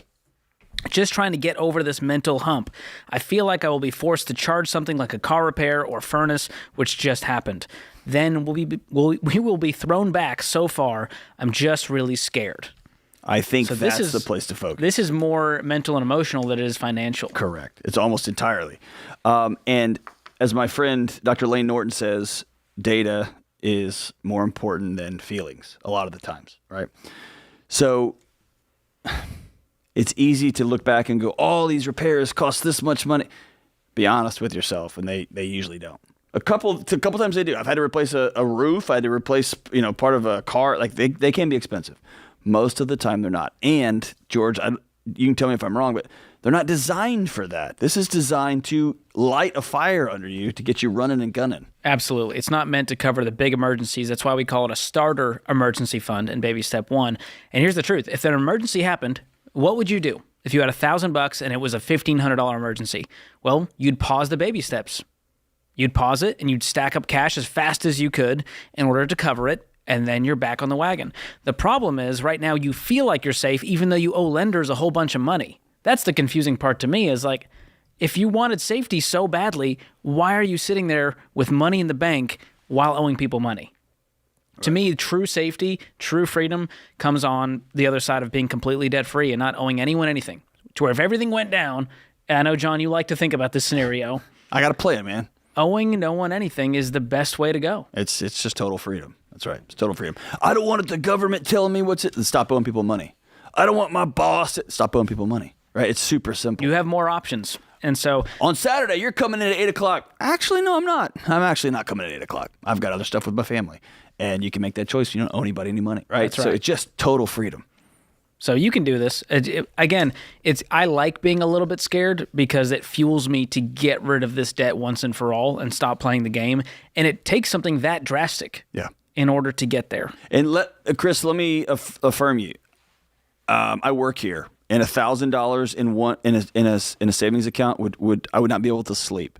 I would be so terrified. I got 2 little kids. I got a wife. I wouldn't be able to breathe, and that's kind of the point. I would be so paranoid that I would be delivering pizzas at night and driving people to, Ubering before work in the morning. I would be so maniacal about getting this thing knocked out so that I could get this savings account up, and that is the point. Most people don't take us seriously when we say gazelle intense. That's an animal running for its life because it's about to be ripped apart and torn apart and eaten and killed. And that's the level of intensity we want people to have. And so I'm with you, Chris. If I had $1,000 in a savings account and that was it, I would not be able to breathe. And that's the point. That's the point. So let this fear drive you to none of us are eating out. Nobody's getting new shoes. None of us are going to the movies. We're cutting all the subscriptions. We're getting rid of everything so we can get this crap done so that mama and dad can sleep again. That's right. All right, let's go out to Marissa in Richmond. What's up, Marissa? How we doing? Hi, how are y'all? Great. How are you? Good. What's up? I had a question about I'm 53 and my husband's 54, and we did Financial Peace University about 15 years ago, but now our kids have both finished college, and we're just trying to figure out what to do. So we don't have very much money in retirement. We only have about $90,000 each, and we do have 5 houses, 2 of which are paid off, and 3 we have mortgages on. We rent them all out. So we're just trying to decide, should we try to pay off the mortgages or should we throw money into our IRAs and do that makeup and, put as much away as we can for that? Okay, so you're essentially using these rental homes as a replacement for your 401k currently. Yeah, that was right, the intent, yes. And that can work. What's the net profit of these properties currently per year? Let's see, I didn't write that down on my list. That's so okay. Great, George. She's like, well, that's some good they don't homework. make any money. Do that tonight. That's some good homework for you. But here's why I ask. They all do. My they all hunch, make money. my hunch is that you should sell one of these your least favorite rental property and use it to pay off the others, or sell 2 of them and pay off the others, to where you have a fully paid for real estate portfolio, to where you get to keep 100% of that profit, and it'll lower your expenses. And once you do that, then I would start shoveling money into retirement accounts, which you have some great catch-up contributions you can make after 50. Right, yeah. But you don't think, my only hesitation about that is then, is it bad if we don't have the deductions for the rental properties? Because, the deductions are not what's going to save your butts in retirement. You're stepping over $1 to pick up a quarter. And so that's not like a wealth hack just to use the deductions. You can't live off of that in retirement. What you can live off of is having very little expenses. And so you can make $6,000 a month and be okay because you don't need to cover 10. So that's where I would want to be in retirement, is have as few expenses as possible. Paid for home, paid for rental property, and a pile of money in investments. I think that's a well-rounded portfolio.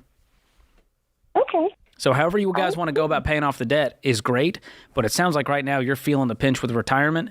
I would want more cash flow to funnel into retirement, which means getting some of these rental properties, getting rid of the mortgages on them. And George, in some ways, Marissa and her husband just went about this backwards, right? Most people will fund their Roth IRAs, they'll fund another IRA, and then if they've got money left over, they'll start thinking about buying rental properties. They just went ahead and bought rental properties, and so we're going to sell a couple of them, clear the debt. And so they're going to have their primary house, maybe 2, maybe 3 other houses that are completely free and clear theirs. And then they're going to start backfilling that. Yeah. And some people, I mean, they're clearly very comfortable with real estate, which is awesome. Yeah. We love real estate. Yeah. Pretty much Dave's entire portfolio, and he's worth hundreds of millions of dollars, is just real estate and mutual funds. Right. It's that boring, and he's that wealthy. Right. So you tell me. He's not at work on Friday. That's all I'm saying. We're here. That's right. What are we doing wrong, John? But it's a great question, and a lot of people are wondering, well, I should get into the real estate investment game. Here's when we tell you that's a good move. You have a paid-for personal residence, and you pay cash for investment property.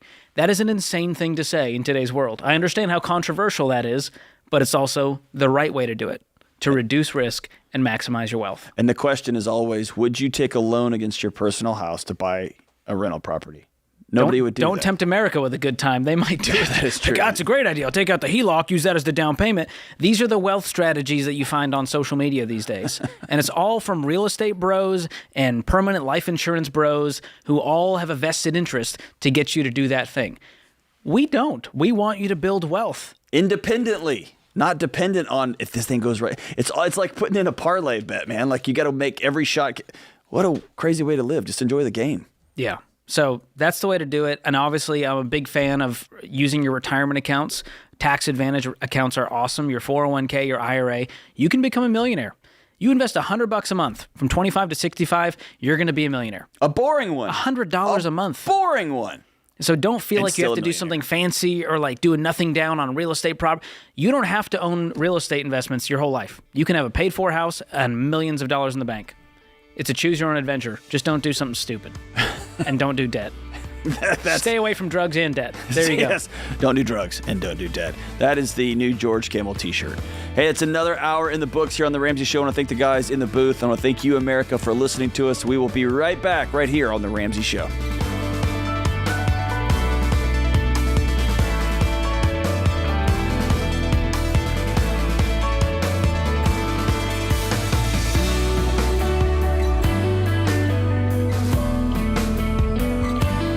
Hey, George Camel here. If you love the show and you want a deeper dive on your money journey, we've got a weekly newsletter that gives you helpful articles and tips on following the Ramsey way.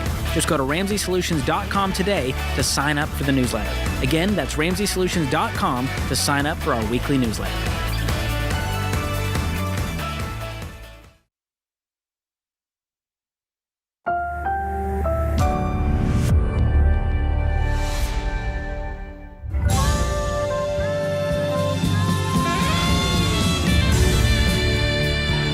What is up? We are live from the headquarters of Ramsey Solutions, broadcasting from the Pods Moving and Storage Studio. It's the Ramsey Show, where we help people build wealth, do work they love, and have incredible relationships. I'm John Deloney, joined here by my good friend George Camel, basically half the Beatles, John and George, and we are taking your calls on money, life, whatever you got going on, work, relationships, marriage, mental health, whatever you got going on, we got an opinion. 888-825-5225. And George, before we go to the calls, I want to talk about this article that's out. How much money does it take to be happy? Ooh, that's a hot topic.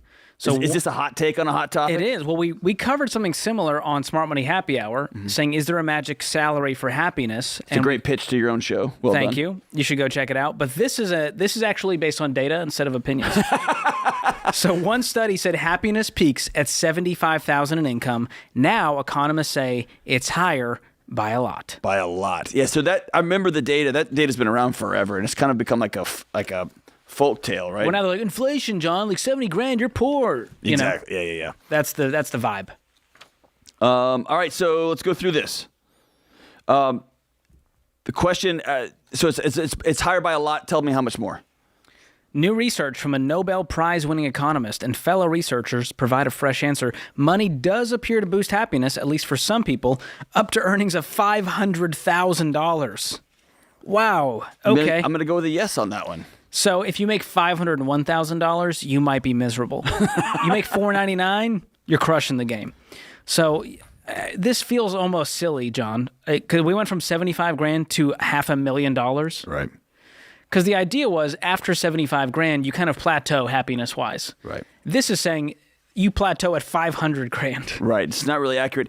And there is, I think this is important to note, there is a smaller group of people for whom higher incomes don't make much difference. For this unhappy group, which I think George is probably in this group, it's comprised of about 15% of people. The relationship between happiness and income is different, with additional money failing to improve their sense of well-being once they hit about 100 grand. And so there is just Eeyores, right? People who choose, and I use that word intentionally, who choose, I'm just going to be kind of a grump, right? They're just not, it's not going to help anything, blah, it's just the way it is. And we all know those people in our lives. Well, I see there's two groups of people. There's one group that legitimately doesn't make enough money to cover their bills and survive. Right. So if you're in survival mode, you do need more money. Yes. I'm not going to act like, well, you can make any amount of money and be happy. Sure, that's true. We can go to villages in Africa and find joy that we could not find on any street corner in America. Right. That is true. There's another group of people who actually make good money, but they have piles of debt and they're overspending and they're keeping up with the Joneses. They're not content with who they are, and no amount of money can fix that on one hand. Or that dollar amount has become their scorecard for their self-worth. Right? And it keeds moving. I have to make this $200,000 or I'm a loser and my dad's never going to tell me he's proud of me and my wife's going to leave me.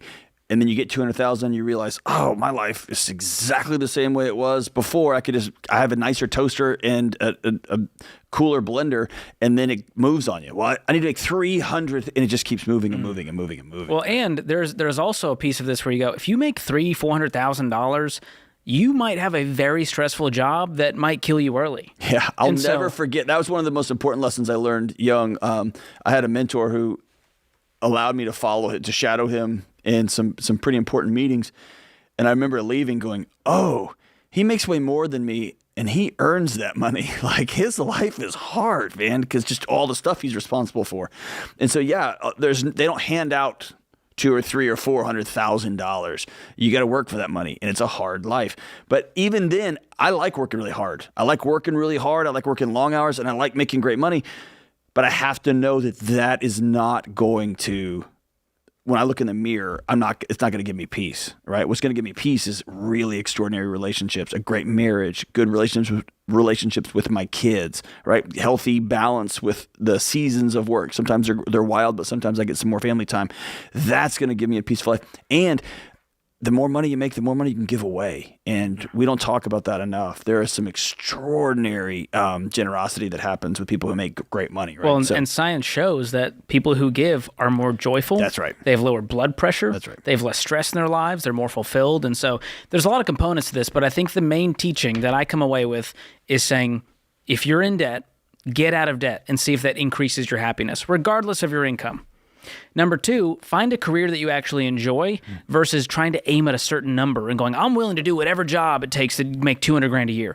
You might be miserable. Right. And some people might be better off working for $50,000 a year, doing something they love with no debt hanging around them. That's right. That person can be way happier than someone making 5x that. And if you are miserable at $75,000, chances are you're going to be miserable at $250,000. You go with you. That's right. And so if you don't actually dig into the roots of that, and, like your book, Own Your Past, Change Your Future, and dig into the trauma and the shame and the baggage and the reasons you're trying to do all this, then no money will be enough. And we see this data on this. People who make $250,000 are living paycheck to paycheck. So don't ever say to yourself, well, if I just made $250,000, my life would be better. You might have lifestyle creep. And you might then get the nicer car and the nicer house because now you have to keep up. That's right. And so there's a lot of lessons to be learned here. But what I always go back to is the baby steps work. Regardless of if you make $50,000 or $300,000, living debt-free and having an emergency fund in the bank will give you a happier life. And that's one component. You still have to have good relationships, good community, have a job that you enjoy that doesn't add stress to your life. So we don't want you to have a flat tire in any specific area of life. You got to be well-rounded. Yeah, well, I love that this folklore, this myth has been busted, right? And I also love that we can have a conversation. Man, getting to a number and thinking that's a finish line is just not how life works. It can help. It can help. And I think it's good that we can now be a little less dishonest, if you will. $200,000 can solve a lot of problems. It can make your life easier, but it won't your dad's not going to call you. If he hadn't called you yet, he's not going to call you and say, you know what, now I'm proud of that you, call's son. not coming, right? Yeah. You're not going to have a dysfunctional marriage and suddenly your wife's going to go, there we go. Now it's better. It's just not how that works, right? Yeah. So let me ask you this, George. I was going to take another call, but I'm not going to do that. Smart man. On Smart Money Happy Hour, with this particular conversation, what kind of feedback did you get? Well, the comment section was spirited as usual, John. One person said George's comedy is underrated. I appreciate that. But a lot of people said, you know what? That's true, because they've realized that their income is one factor. It's one piece of the equation. We say your income is your greatest wealth building tool. We don't say it's your joy building tool. Or it's your happiness tool. building. Yeah, exactly. And so it's one piece of the equation. When we get our money right, it allows us to look up and focus on relationships and sleep better at night, which then gives us a better life. So get your money right, and that's the foundation you can use to fix the other areas. Excellent. Hey, 888-825-5225. This is The Ramsey Show. We'll be right back.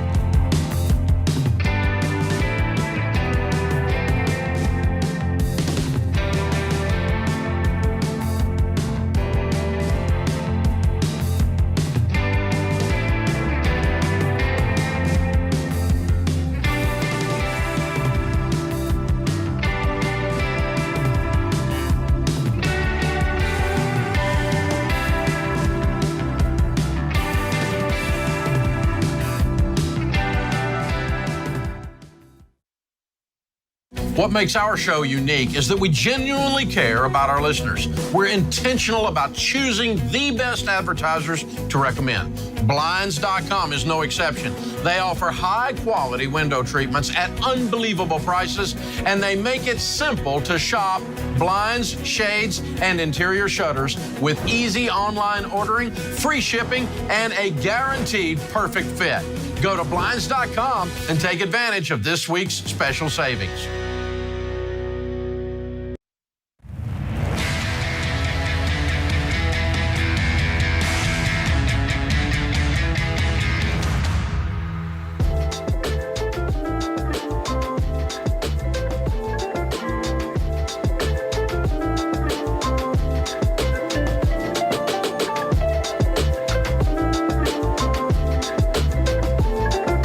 Triple 825-5225. This is The Ramsey Show. Let's go out to Sam. I am in Little Rock. What's up, Sam? What's up, guys? How we doing? Doing very well. How are y'all? Outstanding, outstanding. What's up? So I'm looking for wisdom on. You called the wrong show, my brother. Wrong show. It's so wrong that I immediately busted out laughing at the. All right, so very what's up? sweet. Yeah, you know, my wife and I have been paying off debt for about 14 months.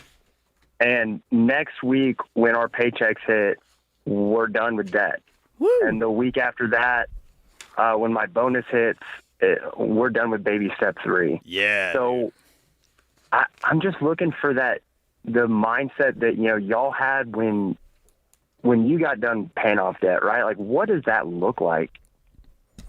Well, we say you move from intensity to intentionality once you hit baby step 4. And so there's not a lot that changes as far as your habits of you're still on a budget.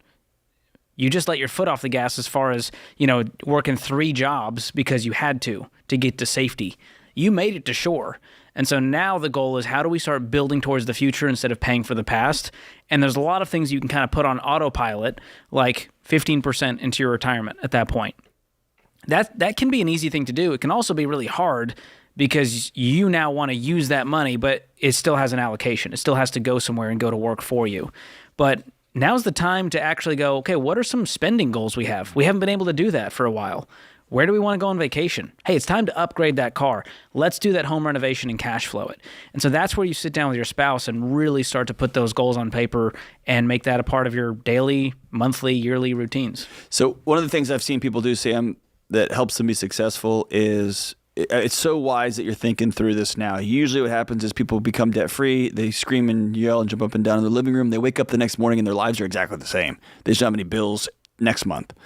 And then they kind of go bananas. They go crazy, and maybe they'll go back into debt, but they kind of blow the budget and just go out to eat and go bananas. And then they start to figure out like, oh crap, what do we got to do? You guys are a couple months ahead of that. Here's where you get to do, and I want you to shift from survival to fun.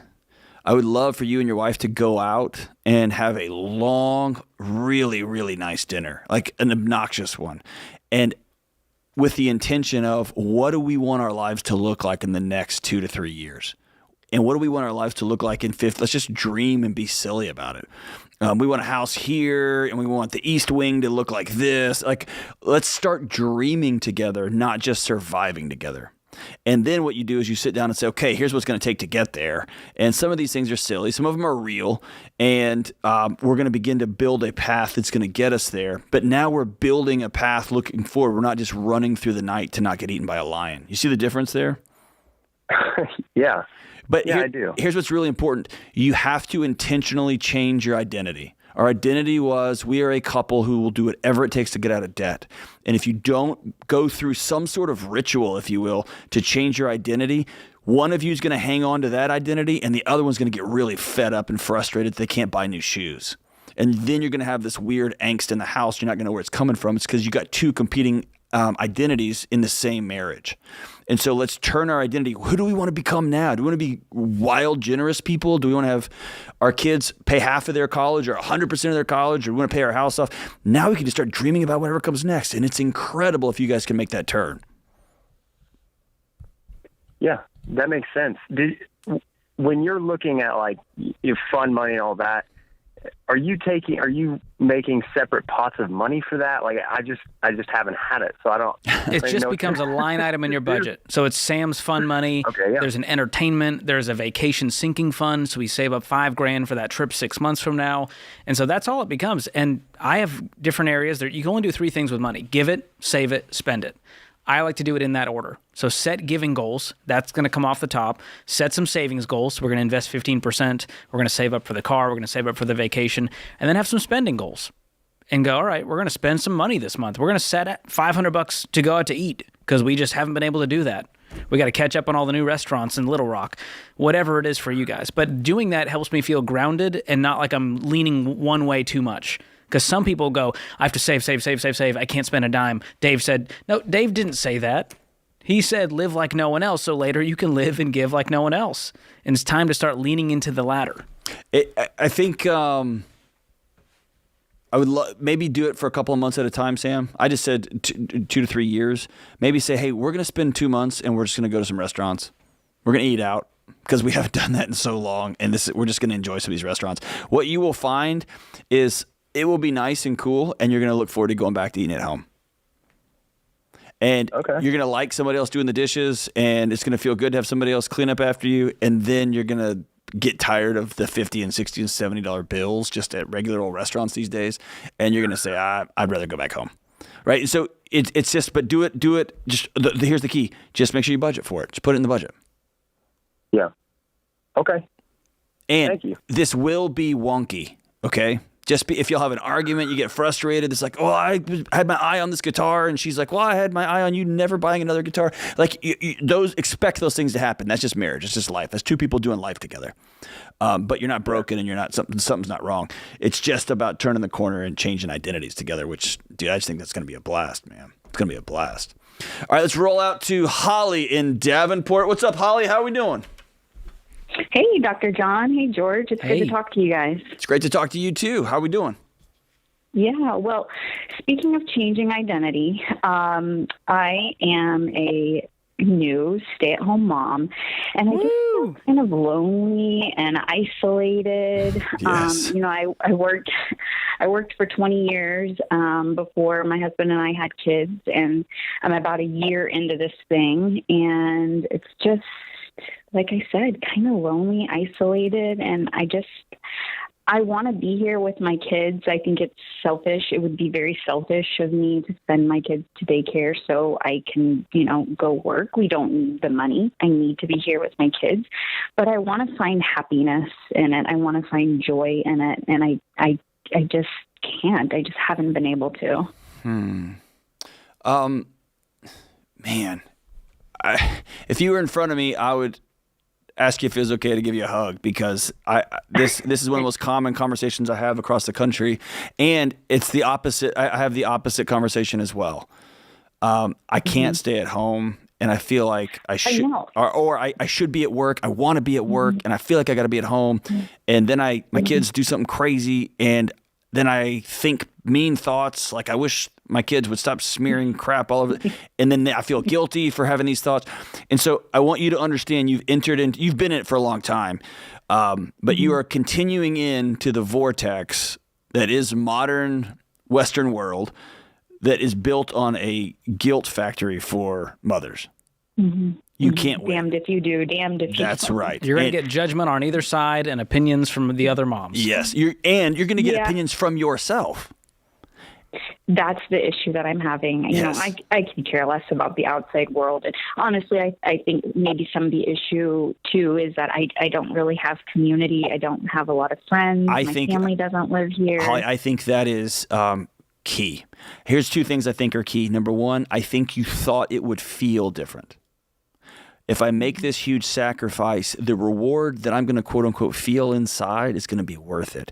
And that feeling's not there, but you did get a great feeling from being really good at your professional job and getting a paycheck deposited in your account and getting attagirls from your coworkers and your supervisors. That felt awesome. There was built-in validation every day. It doesn't feel often when you make it a great meal and your kids are like, I don't like this. It's gross. Or Timmy pushed me, and you're like, how about I push you off? You know, so number one, you have to, every time you have those feelings, just call them out. I thought this was going to feel differently, and I feel like I want to karate chop somebody. I'm not going to, but I feel it. The second thing is you nailed it. You got to get a group of women in your life, and that's the hard, weird, ugly, annoying part. It's almost like dating again, except harder. You got to make a choice to get some women in your life. Tessa Romero, check her out on Instagram, Tessa Romero. She's great with new moms mindset shift. She's awesome. And make it a point to get some friends. You're worth it. This is The Ramsey Show. We'll be right back.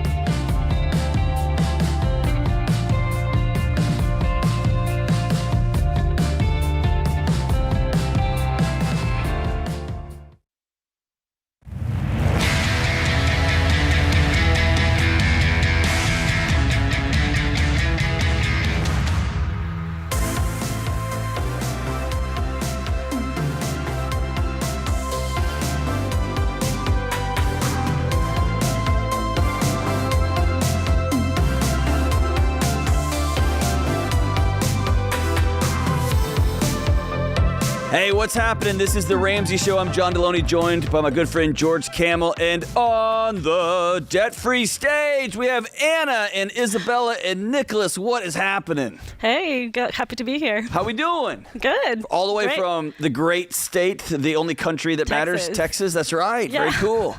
All right, so you're here from Texas, and you're doing your debt-free scream. So how much did we pay off? I paid off $38,473. Woo, $38,470. Making how much? So I started with $54,000 and ended at $98,000. Whoa. 98. Is that just you? Yeah, just me. What do you Single do? mom. So I work for I do sales for power distribution equipment. And the first year of my debt-free snowball, I did Uber and I sold cookies and I also sold everything. That's a lot of cookies. You had a third kid and they're gone too. Yeah, right? it's gone. So how long did it take to pay this off? 21 months. Amazing. Whoa, so you got after it. Yeah, especially the first year. So what kind of debt was the $38,000? It was credit cards, car, AC repairs, some chairs, and some taxes. chairs? Yeah, my dining chairs. Wow. Come Now, on. Was that because of like, it's a 0%, or was that you were so broke, you're like, I got to get chairs and put them on the car? Like, how did that work? It was a really good deal. Thank you for the honest answer. Such a good deal. And it was after my divorce, so I needed chairs. Mine were falling apart, and so I got them on like PayPal for on payments. Wow. So it took me a few months, and it took a few months for the chairs to get here too. So. All right, 21 months ago, You're sitting by yourself in Montgomery, Texas, and you've got these 2 kids and they're sleeping, and you've got your head in your hands. Yeah. And you say, it's time. Tell us about what happened. So my debt-free snowball started in 2021. Okay. But I heard about the snowball in 2017 or 2019. I was still married, and we were so normal. We had all the debt, all the credit cards, and every time we would get a chunk of money, a bonus, taxes, whatever, we would pay off a credit card, and then we would start paying off the other. And by the time we got paid off the other, we already racked up on the one that was just paid off. You collected some more. So it was a vicious cycle. And then I remember sitting down that year, 2017, 2018, and I just Googled how to pay off credit cards because I was raised to never use credit. And so I was raised to live on less than I make, on saving money. That's insane, Anna. I know. It's insane. And I went to college debt-free too. Like, I worked my butt off. But somewhere along the way, we started racking off that, and I wasn't taught how to, like, pay it off. I mean, I didn't know. You know, we had so much debt, it just seemed impossible. So I remember sitting down in my dining table. On the dining chairs? No. I was married. I was married, yeah. Good. And so, because it was on me now to figure it out. And so I just Googled how to pay credit cards. And it was all this, debt consolidation, move your credit cards to this card, and da-da-da. And I was like, that makes no sense. And a few pages, it took that far to get to a Ramsey link? It took 2 or 3 pages to get to a Ramsey, and all it said is like snowball. And I read it, and it makes sense. And so I presented it to my ex-husband now, and nothing happened. We just kept living the way we were living. And then 2020 happened, and my marriage was falling apart, and I lost my job. Oh no. And then my dad passed away. And so in the summer of 2020, I filed for divorce, and I got a job, the job that I have now. And it was sales, so I just knew that the sky is the limit. And I started with a base salary, and then it just went up from there, but it took a while. And so I filed for divorce, and 3 months later, it was finalized. And on paper, like in my head, I could afford things. Like, I could afford my house, and I changed my cars, I downsized, and I was totally okay with that. But in my head, I could afford my house payment and groceries and just the basic things, and even the minimum payments on my credit card. And then I couldn't. Wow. And so things in those 6 months between my divorce being finalized and when I started, there were weeks where I had like $8 to my name. Wow. That's terrifying, right? It is, yeah. So you went from an emotional crawl to a financial sprint. Yeah. And how do you even do that? That's just the kind of person I am. I go from 0 to 100 in like no time. Wow. So you're a hero. Okay, so what does it feel like now? It's great. I love it. Like, I'm never going back. Whenever you go home and you watch the clip of this, yeah, I want you to watch your body language, because when you tell your story about your body remembers your marriage falling apart, your dad passing away, your whole body shrinks, and then just asking you, how does it feel now? It's like somebody turned all the lights on in the lobby out there, man. Yeah, I mean, I tell everyone, like, don't stop living the way that you are, because everyone I know is normal. Mm-hmm. And, I did like a no-spend February, because I was like, I'm tired of this. And I remember I had $300. And I was like, oh my gosh, this is so awesome. I have $300 without even having a budget. And then I downloaded Every Dollar app in March. And I kind of toyed around with that, going back to my bank statements like December, January, and even February. And I set my budget. And April, it was on. And how did you get these 2 little ones to follow with you? Oh, I mean, if I did Uber Eats, they were in the car with me. Oh, fantastic. So they got to see Mom. Yeah. Hey, you have given Just them a grind this legacy-shifting gift because they're Yeah. never going to forget that. And In college, someone's going to be like, hey, let's just go get a credit card. And you're going to be like, No. I remember driving around with my Right. mom. And I wasn't shy about talking to them about the money problems. I mean, I didn't burden them. Yeah. But I did share, like, no, we're not doing this because, we're going to do this. We did go to birthday parties, but instead of bringing the flashy gift, I brought, like, a token for frozen yogurt and a Yeah. handmade card Very and a cool. handmade bag or whatever. And so that's how they contributed, and it was a lot of no's. Well, more is caught than taught. And what they caught from watching Mom be a hero is going to sit with them for the rest of their lives. I hope so. That goon on the college campus going, here, kid, here's a credit card and a free pizza. He's going to stiff arm that guy and be like, no. Absolutely. I saw my mom fight to get over this. But I also need you to know this. There are millions of single parents watching this right now. Yeah. And they can't breathe. I and know. they got 2 little kids. Yeah. And their world's falling apart. And then mom calls and says, Dad's not doing well. And you have single-handedly shined a light in a really dark moment. We can all sit up here and talk, and they're like, oh, it's real easy for you guys to... And Anna, you've taken away the darkness in so many lives by just saying no more. No more. You know, I hate the spotlight, but the sharing my story, and I know that there's a single parent out there, mom or dad. Lots of them. That are going through this, and they don't see the light, and I didn't see the light. You're an inspiration. And all you need is a process, and it works. And Just follow Isabella and Nicholas, your mom's a gangster. You know never to mess with her, correct? Oh, yeah. Excellent. That's awesome. Well, we've got the Live and Give box for you that includes the Total Money Makeover, of course, Baby Steps Millionaires, your next chapter in your story, and a year of Financial Peace University so that you can kickstart someone else's journey. Thank you. And you can give it away. All right, so we've got $38,470 paid off in 21 months, making $54,000 to $98,000 from the ashes. The Phoenix rose, and here she is standing before us. Paid us all off. It's time to do your debt-free screen. Let's let Ready? it rip. 3, 2, 1. We're that free! Awesome.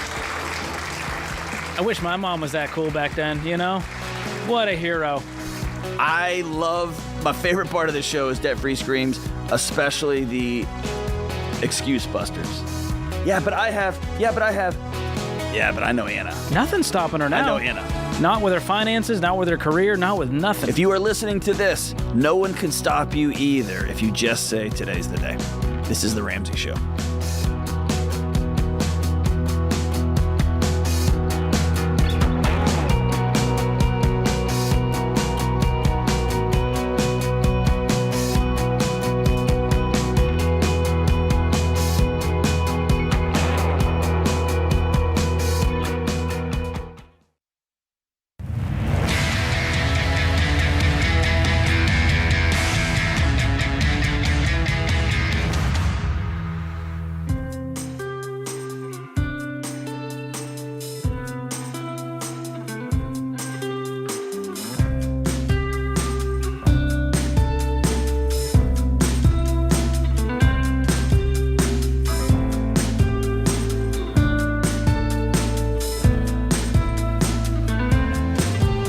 Today's scripture of the day is Matthew 5:14 through 50. You are the light of the world. A town built on a hill cannot be hidden. Neither do people light a lamp and put it under a bowl. Instead, they put it on its stand and it gives light to everyone in the house. Brene Brown says, numb the dark and you numb the light. Numb the dark and you numb the light. I love that, love that, love that. All right, let's go out to Richard in Jacksonville, Florida. What's up, Richard? Hey, how's it going? Outstanding. How are you? Doing great. So I've been kind of following Dave Ramsey since 2013, where I actually read his book. I'm in the Coast Guard, and actually that's when I got introduced to it. Very cool, man. My dad got me the book, and I've been trying to follow those baby steps as best as possible. My question to you all is, we're about to PCS over to Puerto Rico. Okay. And we live near Jacksonville, Florida. And we're not sure if we should be selling our house or renting it. We do owe a little bit on it, but it is mostly paid off. We know that we could sell it for $300,000 or about $300,000, and or rent it out for about $2,000 a month. We owe $76 on it at a 2.87% conventional loan, and we bought it for $215. So basically, in 3 years, we got it down to $76. Way to go! So how long are you going to be in Puerto Rico? It's going to be for 3 years, and our housing and utilities are going to be included because we're going to be in government housing. So we don't have to worry about any payments. So basically, I can get straight to step 6 because I will have no house if I were to sell. However, it could be an income stream, especially with the low interest rate. And I'm totally against debt. I don't have any other debt. So this is pretty much what I'm working with. So I'm going to answer you what I would do if this is just my family, and George can give you a more numbers-driven answer.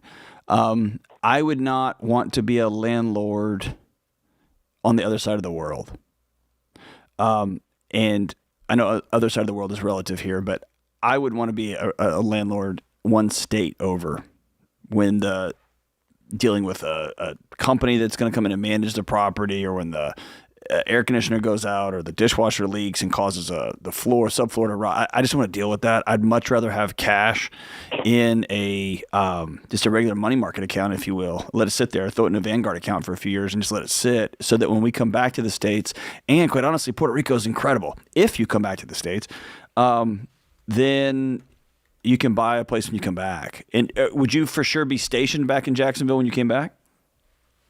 No. So it will actually likely not be back in Jacksonville. Oh, I'd for sure. I'm actually from Puerto Rico. Okay. So that's home for me, but it'll probably be, who knows, probably Washington, D.C. is my guess. Okay.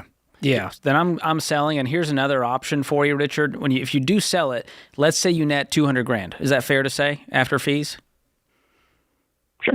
If you just park that $200,000 in a high yield savings account, which right now we're tracking at about 4%, you would make $8,000 a year, guaranteed. And so when you look at renting this place out, even for $2,000, you still have expenses, property management. You've got to pay the mortgage. You may not even net the $8,000 in a year. Mm-hmm. And so I'm taking the hassle factor out of here, knowing you're not going to come back. I'm going to sell it, and I know you're worried because the interest rate is so good, but you're going to be in a different place when you come back, financially, emotionally, mentally, physically, where you're located. So I'm selling this thing if I'm in your shoes. Absolutely. Okay. Does this sound good? Sounds like a very straightforward answer. There you go. That's all you get out of us. I know it sounds so cool to be like, I'm a landowner and I've got a rental property back at... It's free money. But man, it feels really good to have a couple $100,000 in a bank account too. I mean, especially with the interest rates right now in savings accounts. Yeah, they're doing all You can right. do better there than you can dealing with a renter when you've got a mortgage on the place. Hey, when's the last time you were excited about a Monday? Can't remember. Oh, that was rhetorical. That was rhetorical.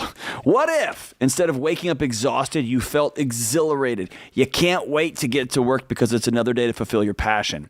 In a world where there's bare minimum Monday and there's quiet quitting, it's clear people are craving meaningful work. But finding the career you were born to do can be difficult when you don't have the right tools. That's why career expert and Ramsey personality Ken Coleman created the Get Clear Career Assessment to help you discover your top talents, passions, and a clear mission statement that'll help you find the work the world needs you to do. After taking the quick assessment, you'll get a custom report with everything you need to take that first step towards a meaningful career. Go to RamseySolutions.com/getclear to start your journey and take the Get Clear Assessment today. That's RamseySolutions.com/getclear. All right, let's go out to Salt Lake City, Utah, and talk to Carlos. What's up, Carlos? Hey, not Carlos. Hey, John. That's you, man. I'm John. What's up, dude? Hey, I never thought I would be on the show, so I'm big fans of you guys. I have a question. So me and my brothers, we own a plumbing and HVAC business, and we're having a little issue with pay. So we're able to pay ourselves and our company, like during our busiest season is between May all the way to probably around November, and we did 1.1 million. But the slow seasons, December, January, February, and March, we're barely swinging by. We lost one employee because we couldn't keep him that busy. So my question is should we just take out like a line of credit to pay ourselves and because we still got to pay our master plumber, and we have to pay accountants, and we still got to pay truck payments. We have, I think, one or two truck payments. Carlos, hold on. So hold on. Do you have enough work? Are y'all making enough money? You have enough business cash flow to pay your bills? Yeah. Do you have any debt on the business currently? The only thing that we have is two trucks on there. We have a loan for two trucks. What's that amount to? That amounts to $18,000. Okay. I don't think the solution here is to go into debt to keep the business afloat, and that problem is going to continue compounding. The better solution is to figure out either how do we have enough revenue to cover those months that we're down, or even better, how do we find even a different line of work where we can make this sustainable December through March to bring in some revenue. But I would not take a line of credit to pay yourselves. If you do that, brother, you are digging a hole that one slow month will bury you, man. You end up having to sell a truck to make the line of credit payment, and you're going to find yourself in a mess. It will eventually tank your business to go this route. So I'd actually go to the root of the problem and fix that, which is we got to figure out how do other businesses create revenue December through March. Are those the months that you're struggling? Yeah, so December through March. April, the end of April is when we kind of start getting a little bit busy. It starts getting a little warmer. Okay. That's usually our busiest season. So here's what I would recommend you do, Carlos. I would recommend you take 2 or 3 guys in Salt Lake City who are plumbers that you trust that have been doing this for a while. Take them out for coffee, just business owner to business owner, and say, hey, what do you guys do between December and April? I'm just asking you straight. Like we're running slow, and the annoying word here is vulnerability. It's getting a couple people you trust and just saying, hey, times are rough these 4 months, and we're starting to think about other ideas for revenue streams during these months. What does that look like for y'all? And some of them will laugh at you. Some of them say, just take out a line of credit. All right, cool, great. Those are off the table for me. What's another idea? And then you're going to get to some really ingenious ideas. Small business owners are some of the most creative people in the world because they have to be. Right. I know landscaping companies that hang up Christmas lights during the wintertime because they can't mow lawns. And they rake leaves and they pick up sticks. And they'll make great money doing that. Exactly. But it's a way to just keep the thing going over time. So Carlos, the bottom line here is don't put your small business in further jeopardy by tying its success to a bank. You don't need any more voices in there, man. Sit down with some folks, get some ideas, sit down with your team and get some ideas, and let's roll forward. Hey, that's it for the Ramsey Show today. I want to thank James and Ben and Ibu and the crew out in the booth. And I want to thank you, America, for listening to the show. George, great show. Good times, man. You're getting better at this. Appreciate you. And everybody listening, take care of each other. Be kind and let that person on the highway next to you, let them over. The whole world will be better for it. We'll see you soon.